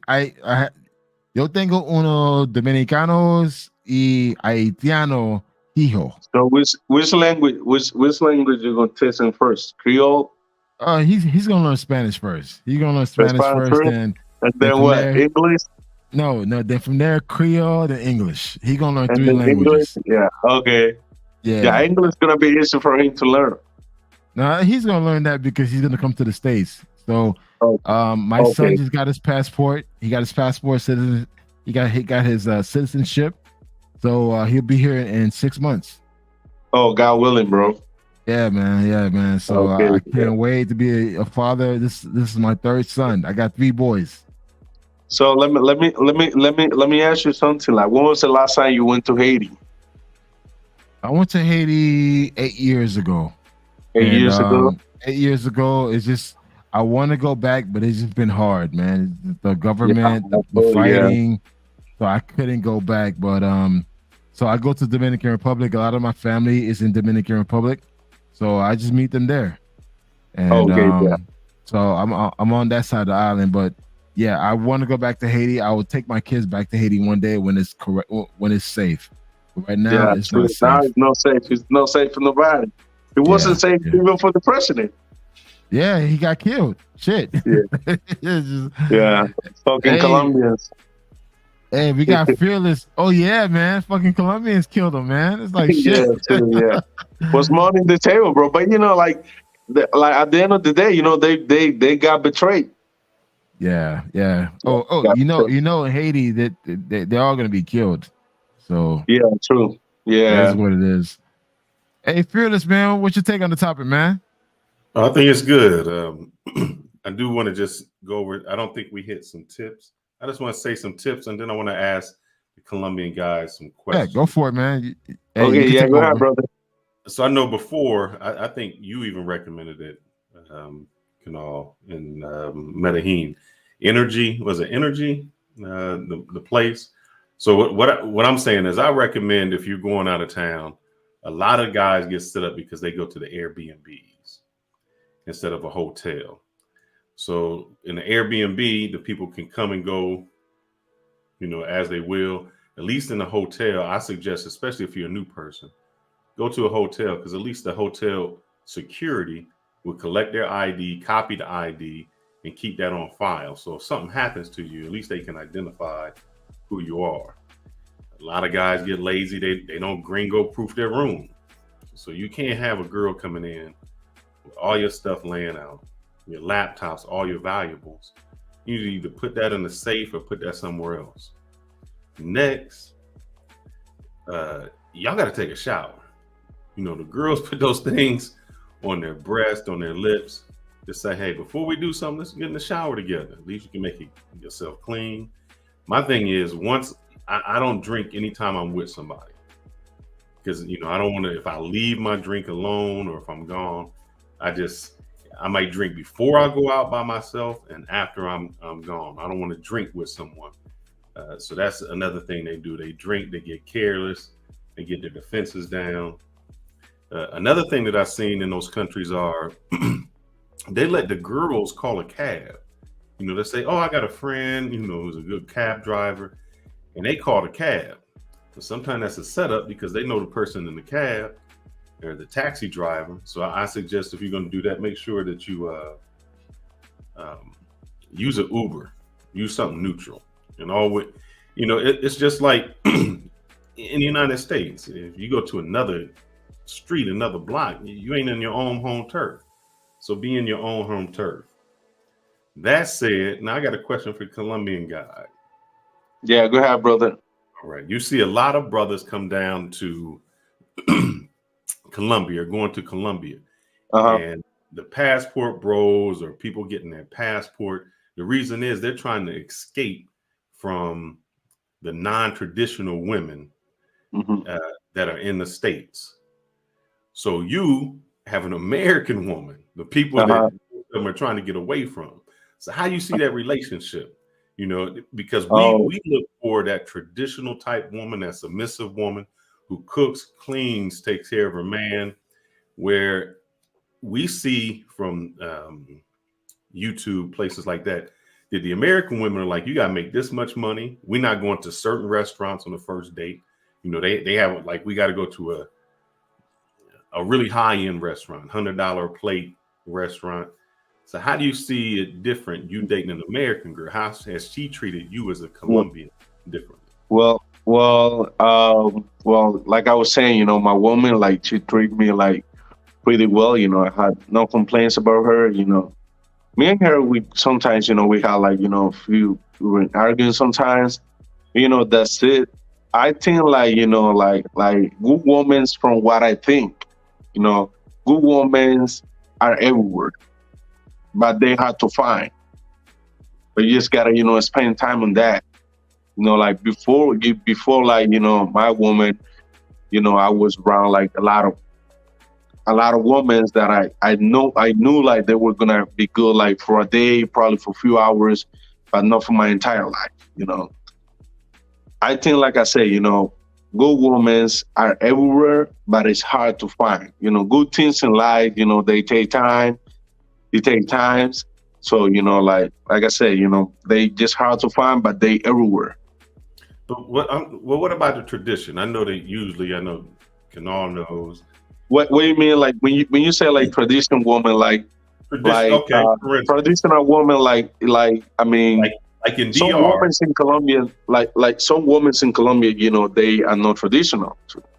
You know, like some of them, like they wanted to go to expensive restaurants, you know, expensive clubs that, you know, Colombians can afford, but, you know, like probably, you know, people, you know, some guys outside of Colombia, you know, they think like, you know, they're traditional because they can afford probably take them like to, you know, a restaurant like $20 play, you know, 25, you know, they be good with that. But, you know, this is still, you know, expensive for some Colombians. You know what I mean? When I say traditional, what I found is a lot of the Latino countries, the women are raised to be wives, meaning from a young age, they know how to cook, they know how to clean, they know how to take care of a household. Yeah, they've seen an example of setting from their man. In the United States, a lot of women are raised to be independent and be independent of a man. So, you know, when you get with your girl, did you have to say, look, you know, can you cook? Can you clean? Is that something you had to force upon her? Whereas what I found with a lot of Latinos, that just comes naturally. Yeah, true. But, you know, some of them, like, they lazy as fuck. Like my son, mother, like, bro, I had to get out. I had to get out from the relationship. I was killing myself. I was killing myself. Wait. I was killing myself. Wait. Carlos, stop. Hey. Man, I was like, damn, I was almost disappeared, bro. Did you just say your ex was lazy as fuck? And she's yeah, she was lazy as fuck. But I mean, wait. See, now, Felix, you know where I'm taking this shit, bro. I already know what the next cast is going to do. That's why I wanted to do a lead way. You know, you use some ammunition. Because I'm the opposition on that. Hey. Bro, I'm telling you, like, her mom was cooking all the time. Wait, Carlos. We were together like for 3 years, and then I ate only like from her, like that something that she was cooking, like something that she cooked like 4 times. Her mom was cooking all the time for us. Hey, hold up, man. Carlos said his ex is lazy as fuck. Yo, that sounds so American. I'm sorry, bro. That sounds so American right now. And and the thing is, like, you got a lot of dudes, especially within the Passport Bros movement, how every woman overseas is very submissive and caring and all this shit. I'm like, yo, it's not all women. It's not. So for him to say that, this is from a Colombian. I'm just laughing. I'll put myself back on mute. Go ahead, Felix. Bro, like Like I was saying, bro, like she's lazy as fuck. Her sister is the same thing. Same thing, different toilet. Same shit, different toilet, but it's the same shit. So they like she's lazy as fuck. I mean, telling you true, like me and my fiance, like we've been together like for almost 2 years, and then with my son mother we're together like for three. And then I've been like, oof, like she's been doing a lot of stuff for me. Like American woman has been doing a lot of stuff for me that my Colombian ass she never did for me. Never did for me. A lot of us see it the opposite way, where they expect more from us than they're willing to give. So it's just good to see a different perspective. Yeah, how true. an American woman treats a Latino man compared to how they treat us, and how we say we treat Yeah, the Latino women. I could say like also like something that I see like from Colombians from Colombian men is like Colombians, majority of them, like they won't give a fuck about women. They will just like go open the door and find another one. That's it. Yeah. If you see like the woman cheat on them, like betray them or something, trading bad, get the fuck out here, and then I will find another one. The war is full of women, so it's. So, Go ahead. on that subject, do you think that, and because I think so, do you think that the American tourists, especially the brothers coming down to Cartagena in droves, I know it's just been, big uptick in the last few years. Do you think that changed the mentality and how the local women act now? Like it's about money, they become more westernized. Did the brothers coming down there mess up mess up the local women? Well, not really, because like I say, it's like majority of the women's like don't work like in the clock tower, but the one that are already in the game, and they're trying to kick out with the one that are already in the game, they don't even mess with the locals. They just want to mess, like if they just want to hang around gringos, brothers that come down here because they know like they can afford a lot of stuff like local Colombian, like regular Colombia can afford. So, like the one that's already in the game, like they got this mentality already. Like, you don't got money, get the fuck out here. Yeah, you got to show them the papers. So is there also a difference between, I know you said without dating, but have you seen a difference between the Venezuelan women and the Colombian women, even if it's just not a pro, just a normal? I think it's the same, but Colombians women, it's not because I'm Colombian, but Colombian women, like they be more submissive than Venezuelan women. They might cook more because of the way how, even like we so close, like Venezuela and Colombia, Venezuelans that they were like spoiled like by the president, the last president they had, like Chavez. So they would use a lot of stuff without like they didn't even have to move a hand, because they would use a lot of stuff like the government were giving them for free. So I could say like, that way like Colombian women, like they've been like struggling more than Venezuelan women. So they can do more stuff, but it depends, like I said, they both could be good for you. It depends. Okay. So if you left your American woman, what woman would be next? The Colombian, or would you seek out an American? And I know you said you would a black woman, but I don't know if y'all messed with the snow bunnies down there. So I'm just curious. Snow bunny is a white American. That's a tricky question, because I'm not focusing. I don't know. We'll see, because I go with the flow. I'm the type of guy like I don't, like I say, I don't complain. I just live my life. Depends. If it's coming like a white one, black one, but I'd rather to get black one, black girl. But if it's coming a white, Indian or something. But only thing I care is a good woman, because beautiful women we have so much in Colombia, and that's it. We see beautiful women every day here. I mean, we ain't tired of that, but that's normal for us. See beautiful women every day, every minute, every second you go out. So that's normal. So for my life, I only thing I care is about good woman, because a lot of guys, a lot of people, like, they've been flexing like, oh, I got beautiful woman, beautiful body, but when you got into the house, they sad, it's a sad relationship. So only thing like they had is like, flex, in front to a lot of people, like, oh, I have a beautiful woman, this is this, but they sad, like they don't cook, they don't do a lot of stuff, And I think this is the case with a lot of guys here. Like they're trying to find a beautiful woman, that's it. Like they don't focus in like it's a good woman. The only thing they focus the body is the body, and that's the me personally, I focus about good women. That's it. So I've been having so many beautiful women in my life. Yeah, you a tour guy. So how do you help out? And I think all brothers have gone through this. When they first travel, is that head spin where you just, you haven't seen anything like that, so it's all new. How do you coach a brother who's going down there to just be like, look, this is just normal, this is how it is, and be aware of that? Because I think we get caught up on the looks and we don't understand, like you said, if it's a good woman, we just looking at the smile and the butt. Yeah, true. Like, well, bro, I think like as a man, like sometimes, like I say, I'm 24 years old, and then like with the life, the life is been showing me like when the woman can be good, like just for a few hours, just for a few days, which is the woman that could be good for your entire life.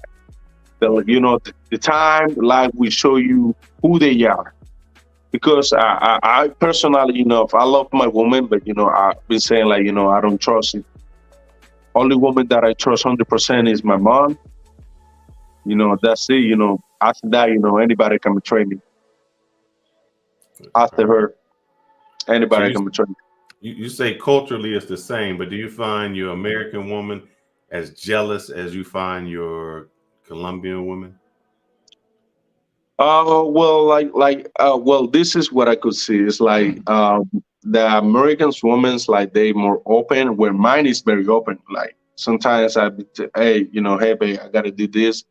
Then I be out like all day because I'm busy all the time.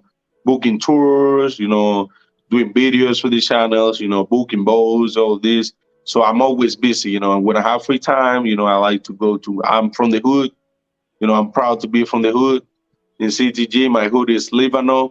So every time I got a free time, I just go to the hood, check out my family. They need something, I would just send them right away what they need, And then like they more open, like they were more open. Like if you are with a Colombian woman, you be gone for a day. Oh, be ready when you get back to the house.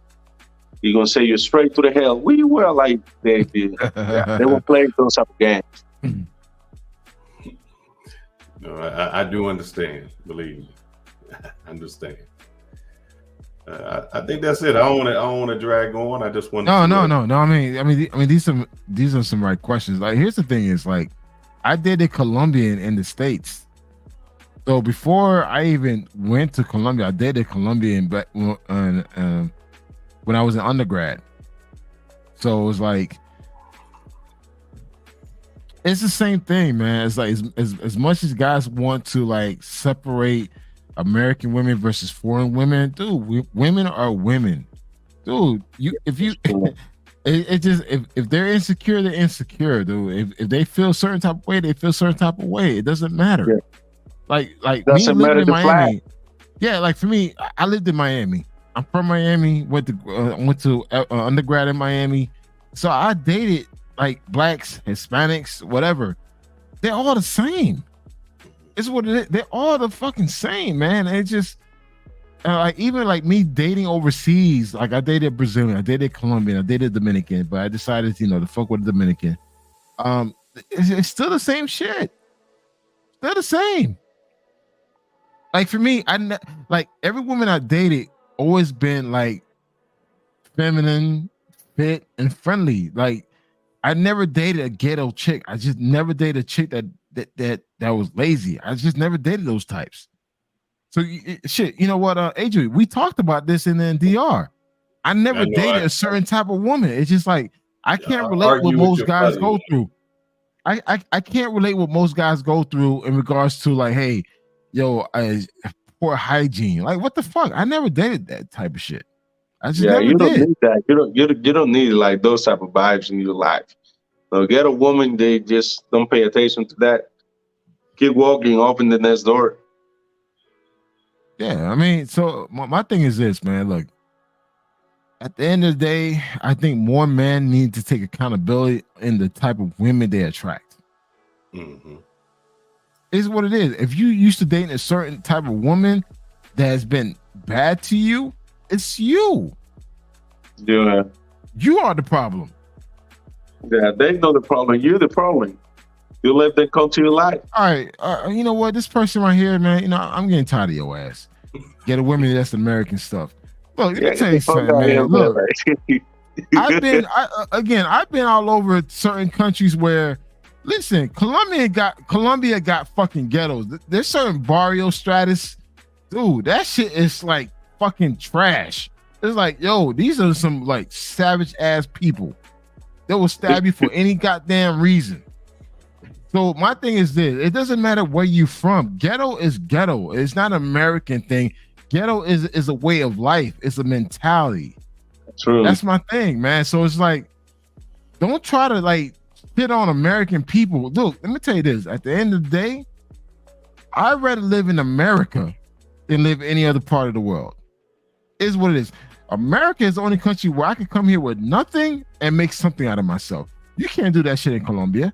You can't do that shit in DR. You can't do that shit in Brazil. You can't do that. So well, as yeah, much you guys want to hold on. Million people just one case. 1 second, dog. I gotta get on this motherfucker right quick, Rick. Look, let me tell you, and I've been drinking. This is like my fucking full bottle right here, man. It is what it is, man. Look, I'm gonna tell you this, man. Look, as a Haitian that came into this country illegally on a rap boat with my mother in 1978, the United States is the best country to come and make something out of yourself.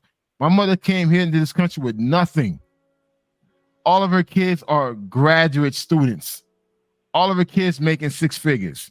This is the only fucking country in the world you could come here with nothing and make something out of yourself. So before anyone want to talk shit about American culture, fuck your culture, man, because this is the culture that is all about uplifting. Hey, get the fuck out here, man. Like, we don't need this type of shit. No, I'm just saying. It's just like, yo, just don't shit on American culture, man, because the thing is, American culture paved the way for a lot of immigrants to have a better life. Is what it is. But no, I'm gonna push back on you, Canard. There's a difference. Let's go. Push back, motherfucker. There's a difference between the capitalism, being a capitalist, and the culture. That's entirely two different things. What makes America great is us being capitalist. But that doesn't mean you know what? Let me tell you this, man. Let me tell you this. Regardless of the racism and all the other stuff that we tend to focus on, it doesn't matter, man, because again, at the end of the day, if you can't find a way to feed your child, fuck racism. Fuck colorism. My mother left Haiti poor. My mother was homeless with my older brothers and sisters, living off the streets. She was able to come to the U.S. and make something out of herself where her grandchildren are attending Ivy League schools now. But you're still talking about capitalism. That's again, not the culture. Even with the American culture. One of the only cultures where you ask somebody is how many genders there are, they have a difficult time answering that question. As of 2000, but let's keep it real. Back in 78, 80s, and 90s, it wasn't like that. But we're not in 78, 80s, or 90s. It's the culture now. And mean, that's the problem. And this is the problem we run into. You know, my thing is this. I'm okay. I'm conservative at heart. I'm conservative. I'm not a liberal. I'm conservative at heart. I believe, 1 + 1 = 2. All this other weird shit that's happening out there, I don't believe in that. And I think that we're moving away from the basics. I think we need to get back to the basics and how we live life, how we see things, and how we define things. We need to get back to that. It's just now everything became cisgender and all these weird shit. I'm like, dude, I don't know what that is. But I'm saying you are saying the capitalist part, but our culture is trash, man. We are, especially African Americans. We sensationalize people getting killed, murders, that in songs. We put those people on the pedestal. In order for you to be in a rap game, you had to come from the ghetto. You change your name. You but can't look at okay, but Adrian, look at reggaeton. You think reggaeton talking about positivity? Listen to the fucking lyrics of reggaeton. But reggaeton's all negative. Correct, but where is the blueprint from reggaeton? Come from the hood of America. You still talking about the culture of America, brother. It's westernized world. If you look at westernized world, that's how it is. It's what it is. It's westernized world. I mean, unless you decide to move to Saudi Arabia where things are different, then it's going to be different. But as long as you're part of the Western world, it's the good and the bad. No, so I agree. As with capitalism, we the greatest.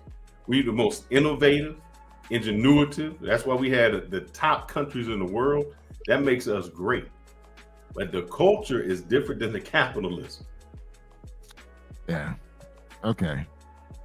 Well, Jay Clyde, we got Jay Clyde because Jay Clyde rarely jumps on the live, and the fact that he's on the live right now, that's a blessing.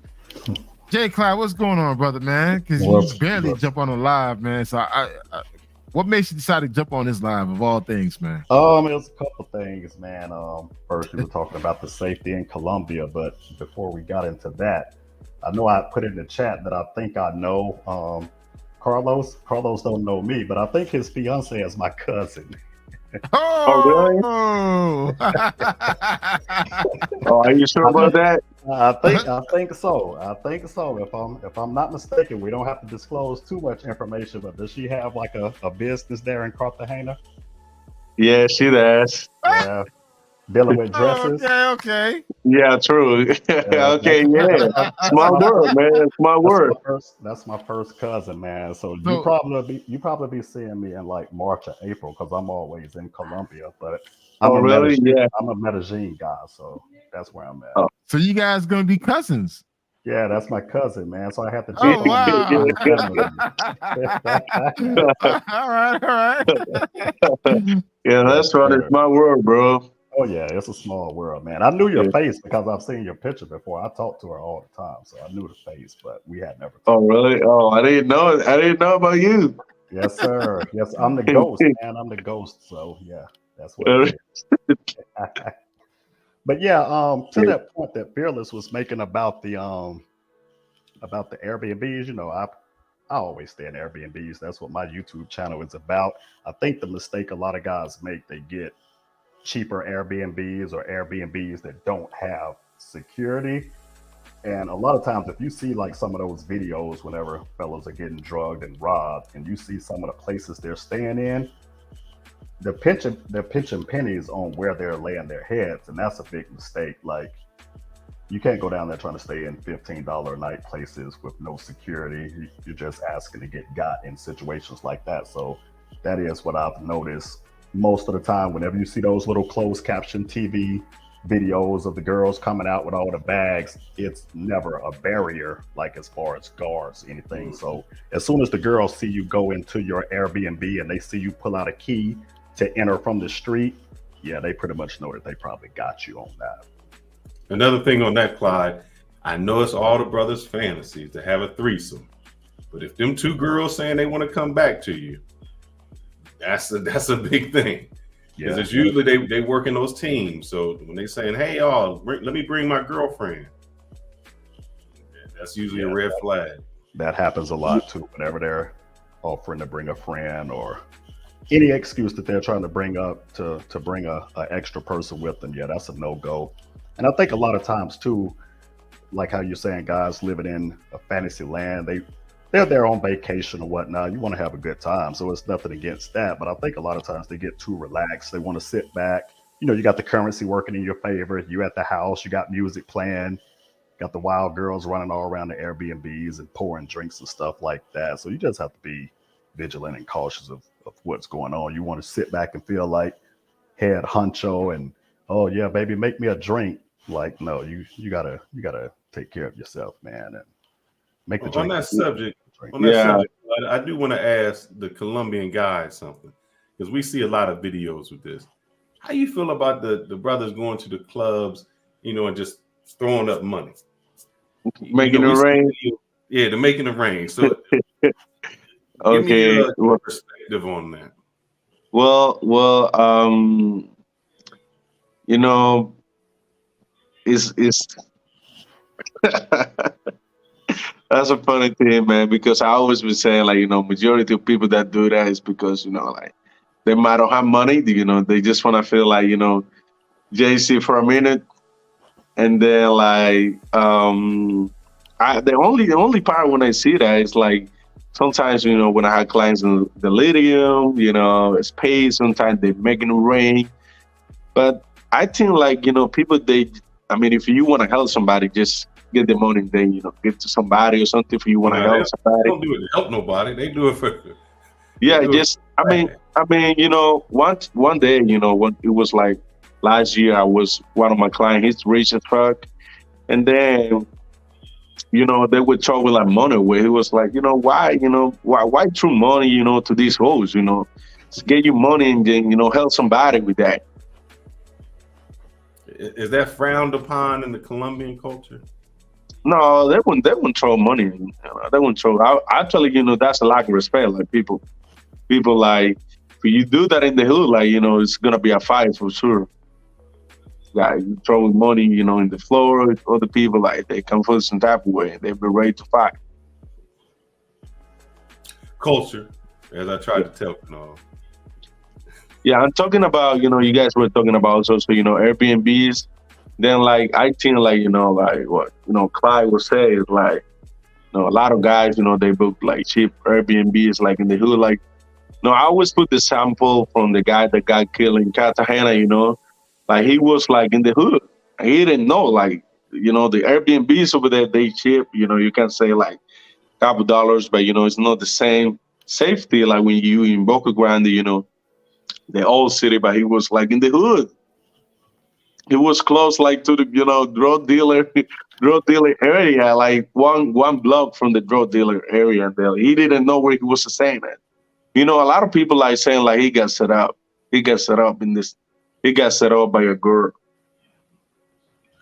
And it's funny you say that about the Airbnbs, because like I said, on my channel, I always do like walkthroughs anytime I'm staying at Airbnbs. And every now and then I'll put up the price as far as how much it costs me to stay there per night. And I know it was a few times, and I know people have different budgets or whatnot. So I know some people watch certain YouTubers that stay in like super high end $2,000, $3,000 a night spots. So I decided on my channel just to put something like the everyday working guy could afford. So one time I had posted an Airbnb, and I think it was like $80 a night. And I was getting comments like, man, that's too much to be paying in Colombia. $80 a night, that's too much. And I'm like, what's really going on here? Yeah, like there is some guy like, bro, they be cheap as fuck. Like they be cheap as fuck. Like they don't even want to pay like $20 for a room. But the crazy thing is, they'll pay $200 for a chica though. Yeah, I was just about to say that. It's what it is, man. It's just, it's just like, it's crazy how guys will overspend for certain things, but yet they will not spend to protect their heads. It's like you won't spend to protect yourself, to live, to stay in a comfortable, suitable place where it's secure. But they will spend $200 on a chica, like in a heartbeat. I just don't get it. No, that's true. That's true. But that's what they're trying to save the money for. So what they save on the they be eating in McDonald's to save money for that pussy.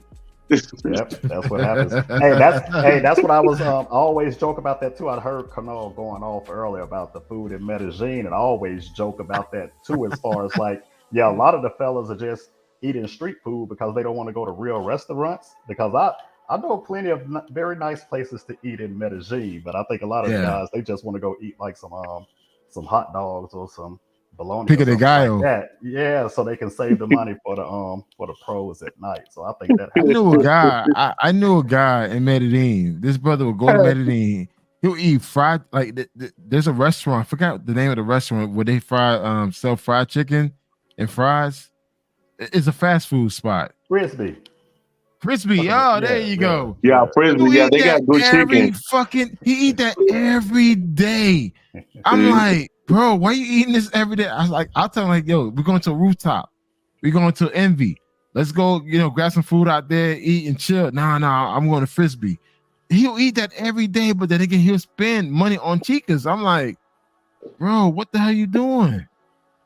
Yeah, I find like tons of nice restaurants, nice ambiance, and all of that when I'm in Medellin. So I don't really have those food complaints like a lot of people because I'm a foodie. So I'm going to find some good places to eat, and then also too, you don't have to run into, how people always say you got Pookie and Ray Ray ruining the city. You can price yourself away from them if you want to. Like, if I go to some nice fancy restaurant with my girl, I'm not going to see any craziness out there. One thing I could say that a Pookie would never affect my trip. Exactly. Is what it is. It's just like I know where to go. I don't go to the same places where they hang out. So it's like for me, I'm more of the rooftop, nice, classy spots. That's me. Me too. That hood rat, Delirium, Dolce Vita. That's not my crowd. Yeah, Coastal, somebody told me that was your favorite spot. Oh, fuck that. That's not my favorite spot at all, man. Like there's like Gusto in Medellin and Pacaderas. I don't go there. It's like, why would I go there for? Where I could go somewhere where I could pay Colombian prices and get a better experience. Yeah, man. Like the first time I went to Medellin, I was with a client of mine. He took me to over there, and then he paid for my ticket. Then he paid for my Airbnb. He was gonna purchase a friend's bulldog over there, but he was gonna meet up with some random people, so he didn't want to go by himself. Then, long story short, in the night, he took me to the El Centro in Medellin. This area smelled like monkey ass. Like this was so nasty over there. A lot of ugly women. I'm like, what the fuck is that?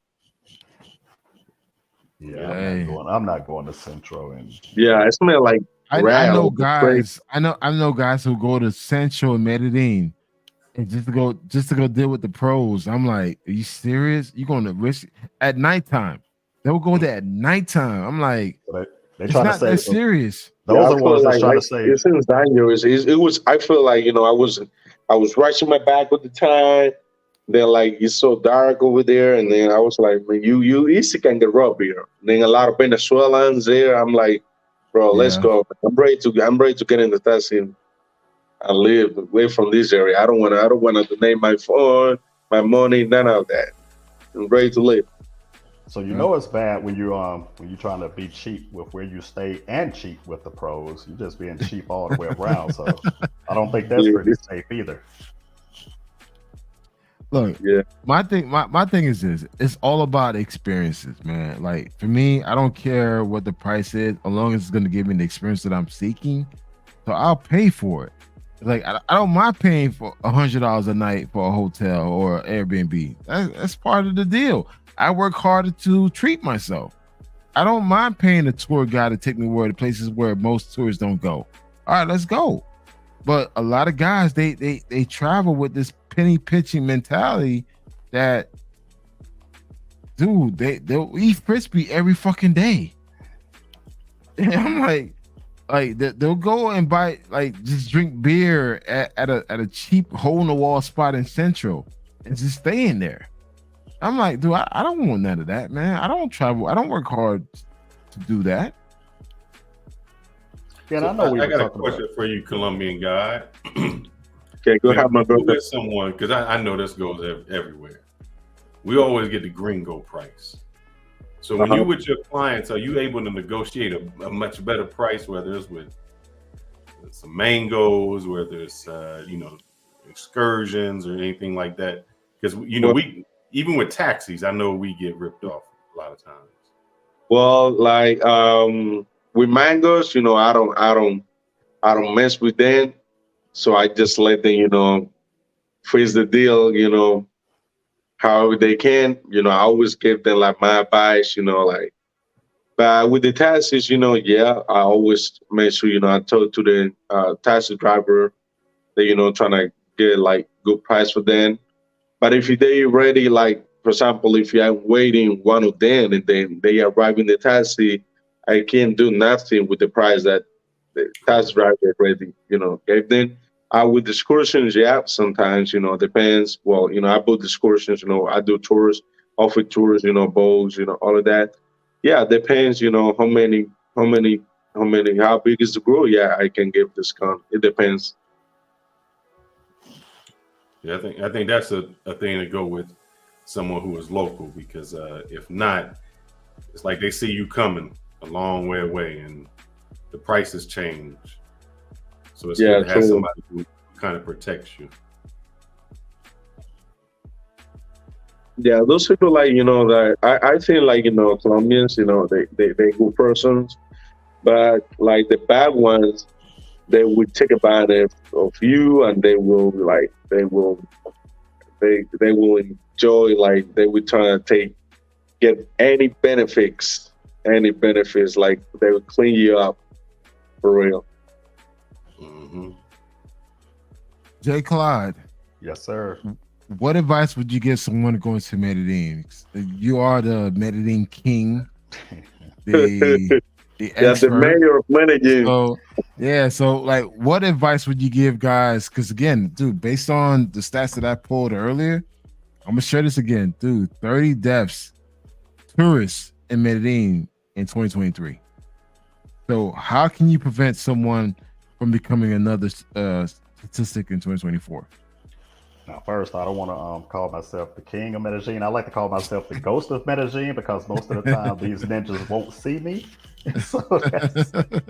But I mean, basically, it's the same things that we always say as far as when you're dealing with chicas, not being too intoxicated, not having all your faculties about you, guarding your drinks, all the basic stuff like that, staying in secure locations, whether it's an Airbnb or a hotel, not trusting any and everybody. What you see a lot of times, like guys want to be so cool with locals that they'll just become friends with first local that they meet, and the guy might be trying to set you up too. I mean, the girls and the guys out there are if they're out to get you, they're out to get you. So I see that a lot, where guys just want to feel like they're so down and so hip and just want to meet up and hang out with locals, when you could just get with a tour guide like my cousin right here. So you could just get with somebody that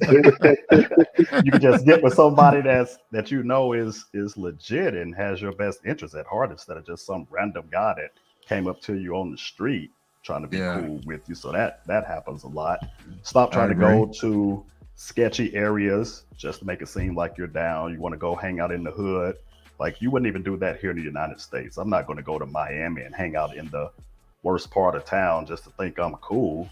So those are the basics that I would say to keep yourself safe. We can go on all day on this topic. A lot of times on these stories about the druggings and robberies you hear, it's the same common denominator. I know you all were speaking before earlier in the show where you had asked Carlos, like, do the women run into these same issues? And you rarely hear, you don't hear of any drugging and death stories of women in Medellin. There's always men that's doing either drugs or out in the nightlife game, living a fast life. It's always those types of situations. Now the women, you hear stories where they might be at a cafe or something and a moto guy run up and take them. That can happen. Like, you really can't do anything about the moto boys jumping off on you.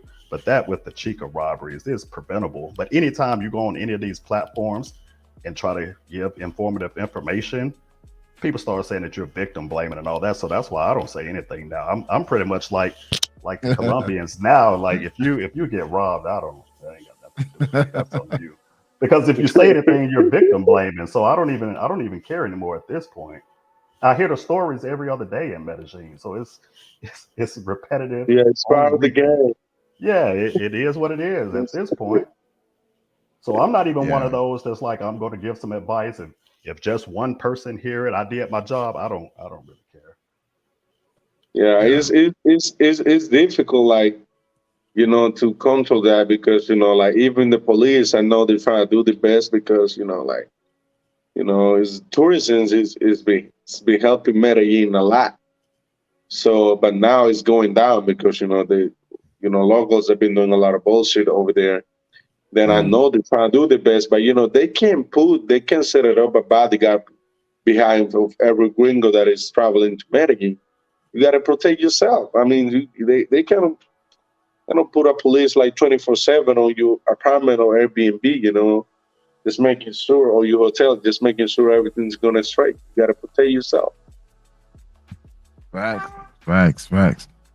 Well, guys, it's been over 2.5 hours, man. I got to get up in the morning to go to the gym. Hey, I want to go ahead and close it out, man. I want to give you guys each a minute to give your last statement and like give guys tips and tricks on how to maneuver in Colombia. Again, guys, I recommend Colombia to visit. I'm going to Colombia for the Afro-Colombian Festival in Cali in August this year. Fearless will be joining me. Hey, Jay Clyde, man, if you want to go to Cali, I'm not sure if you ever been to Cali. I'll be down there in Cali for the Afro-Colombian Festival, bro. Come through, bro. Get some good content, man. Dude, I'm trying to get as many brothers out down there in Cali, Colombia for the Afro-Colombian Festival later this year in August to come and have a great time, man. Carlos, you're more than welcome to come and join us.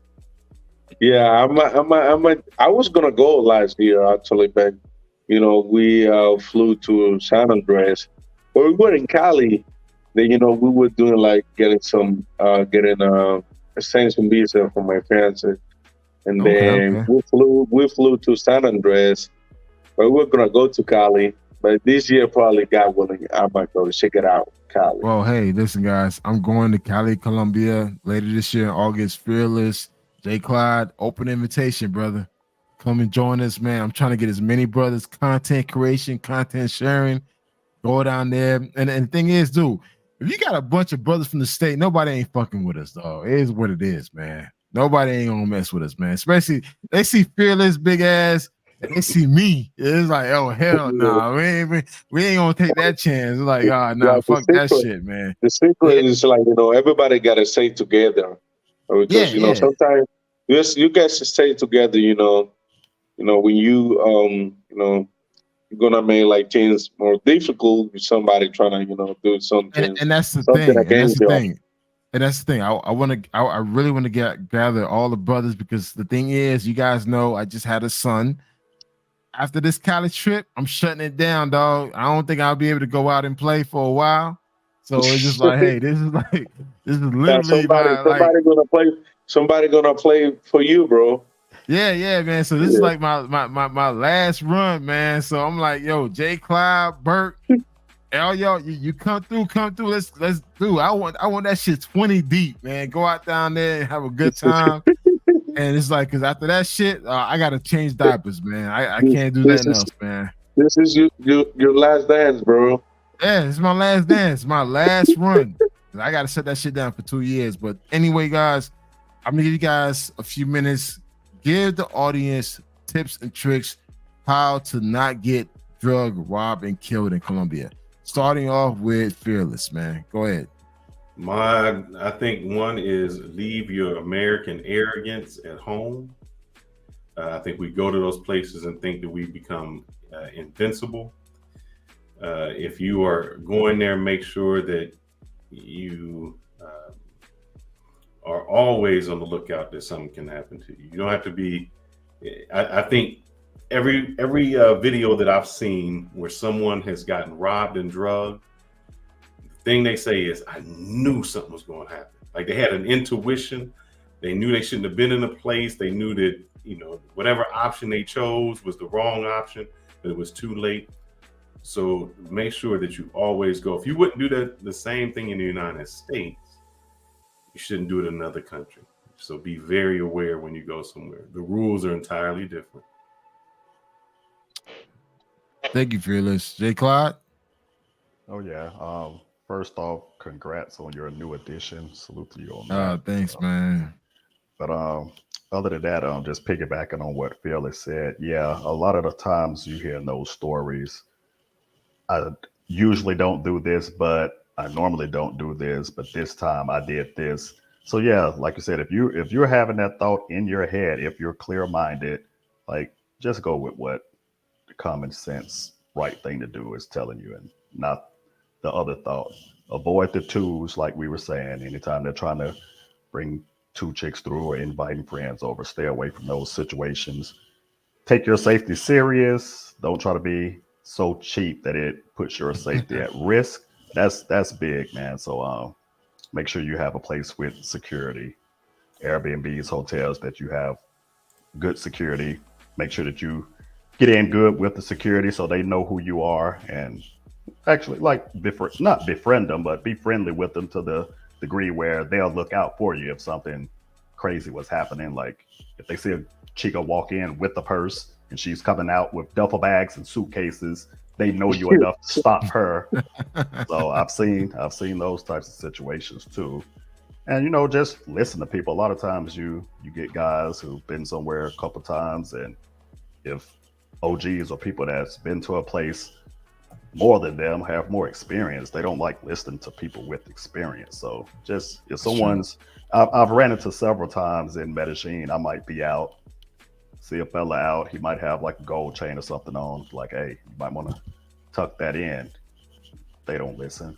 So just listen to people that's trying to give you some advice. Yeah, I see it a lot, man. It's difficult trying to tell fellas what to do whenever it's the P word involved. You really can't tell fellas anything when P is involved. So yeah, that's pretty much my advice for them. And the thing is, man, you actually live in Medellin. That's the crazy thing. Pretty so much. It's just, honestly, I think it's more of a generational thing. They just feel like they know it all. They want to fucking put their hand in the fire and let them learn. All right, bitch, go ahead and die. It's just like, fuck it. It's like, I don't know what it is, man. So it's like, all right, cool. All right, whatever. Anyways, Colombian God, man, Carlos, man. Oh, damn, fuck. He disappeared. He disappeared on me. Your damn cousin disappeared on me, bro. Shit, man. It's like as soon as you went anyways, cut out. All right, here it is right here. All right, Carlos, your turn, man. Close it out, man. What's going on? Okay, bro. Yeah, be safe, my brother. Thank you so much. Thanks for everything. That's it? God damn, that was fast. Shit. I wasn't supposed to be that damn fast. Well, anyway, guys, look, listen. J Clock, Fearless, thank you, man. I'm gonna put you guys in the backstage, man. Thank you for showing up. I'm about to close it out. And like always, man, hey, J Clock, Fearless, this is my last ride. Cali, Colombia, Afro-Colombian Festival, August 14th through the 19th. Check it out, man. Dude, this is like my last run, bro, because after that, I got to change diapers, man. Is what it is. Definitely, man. More information to come. Thank you for joining the show, guys. I appreciate it. Thank you, guys. I appreciate it. Later, man. All right, guys, man. Just me by myself, man. Hey. Guys, Colombia is a beautiful country, man. It's a beautiful country, guys. I was blessed to experience Colombia for what it is, experience the people, the food, the culture, everything else. I still recommend a place to visit. Still, regardless of all what the statistics shows, I still recommend Colombia a place to visit. But I just feel like you guys got to move smart. Listen to the OGs. Listen to the dudes that been there to that country before, man. Listen to them. If you're going to partake in any fuck shit, you're going to get fuck shit. So if you out there if you're out there at nighttime looking for pros, looking for late night entertainment, it's a likelihood that you're going to get drugged. The likelihood you're going to come back home dead. And I'm gonna say this right now, man, and I'm being your uncle right now because I'm 45 years old. I want you to come back home. If you feel like you need to bust a nut, man, let's go to the bathroom, let that shit out. Don't risk your life going out there looking for something that you know is going to cause more problems in your life. Colombia, it's a beautiful country. The people are fucking amazing. They're super nice. The food, the culture, just even the women. The women are gorgeous, man. Just be cautious in how you move. These numbers that I'm hearing right now, 30 deaths in 2023 in Medellin, 8 deaths between November 1st through December 31st in Bogota. Guys, man, look.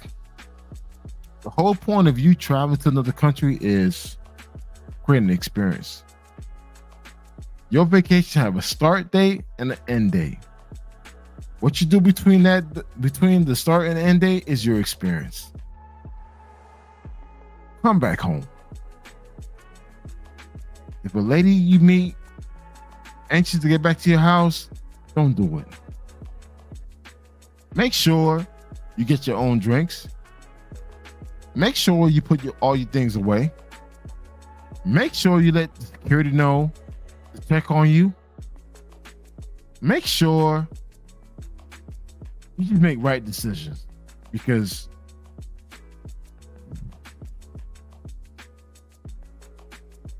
I'm not here to say you're a fucking fantasy. I'm not here to say you're a fucking dream. I'm here to tell you the real deal, dog. A lot of us are fucking dying because we're making dumb decisions overseas. I want you guys to go out overseas, enjoy yourself, enjoy the experience, come back home. Come back home. Come back home. Come back home. If you that fucking horny at 2 a.m. at night, jump on Pornhub, let that shit out, and go to sleep. Don't go out looking for something that's going to end up killing you. The woman you meet is anxious to get back to your place. Let that shit go. Any type of negative vibe that you feel based on the environment that you in, let that shit go. Come back home safe. Come back home to your family. Come back home to your son, fucking children, your mom, sisters, whatever, brothers. Come back home safe. Because guess what? When you get drugged, robbed, and even killed, they don't care about you. Your family had to fucking find a way to do a GoFundMe to bring your body back home, because your dumb ass did not get the fucking insurance to take you back home in case an emergency such as this. So be smart, guys. I'm just being the uncle, passing the torch. I got nothing to gain from this shit, man. I want you to go out there, explore the world, and experience for what it is. Again, Colombia is a beautiful country, man. It's a beautiful country. It's an amazing experience. But we still want you to come back home. So, be blessed, brothers, man. See you guys next week. Salute. And man, like I said, man, I got some trips lined up for this year. Before I shut it down officially, I got Mexico City, and I'll be heading back to Cali, Colombia for the Afro-Colombian Festival. Ooh! Can't wait for that trip, man. It's going to be amazing. But till then, guys, have an amazing weekend. God bless. Stay warm. If you're in the North Coast or Northeast, Midwest, stay warm. And, man, enjoy life. Whatever issue you're going through, let it go, man. Life is short. I love you. Guys, take care, man. Be blessed. And travel.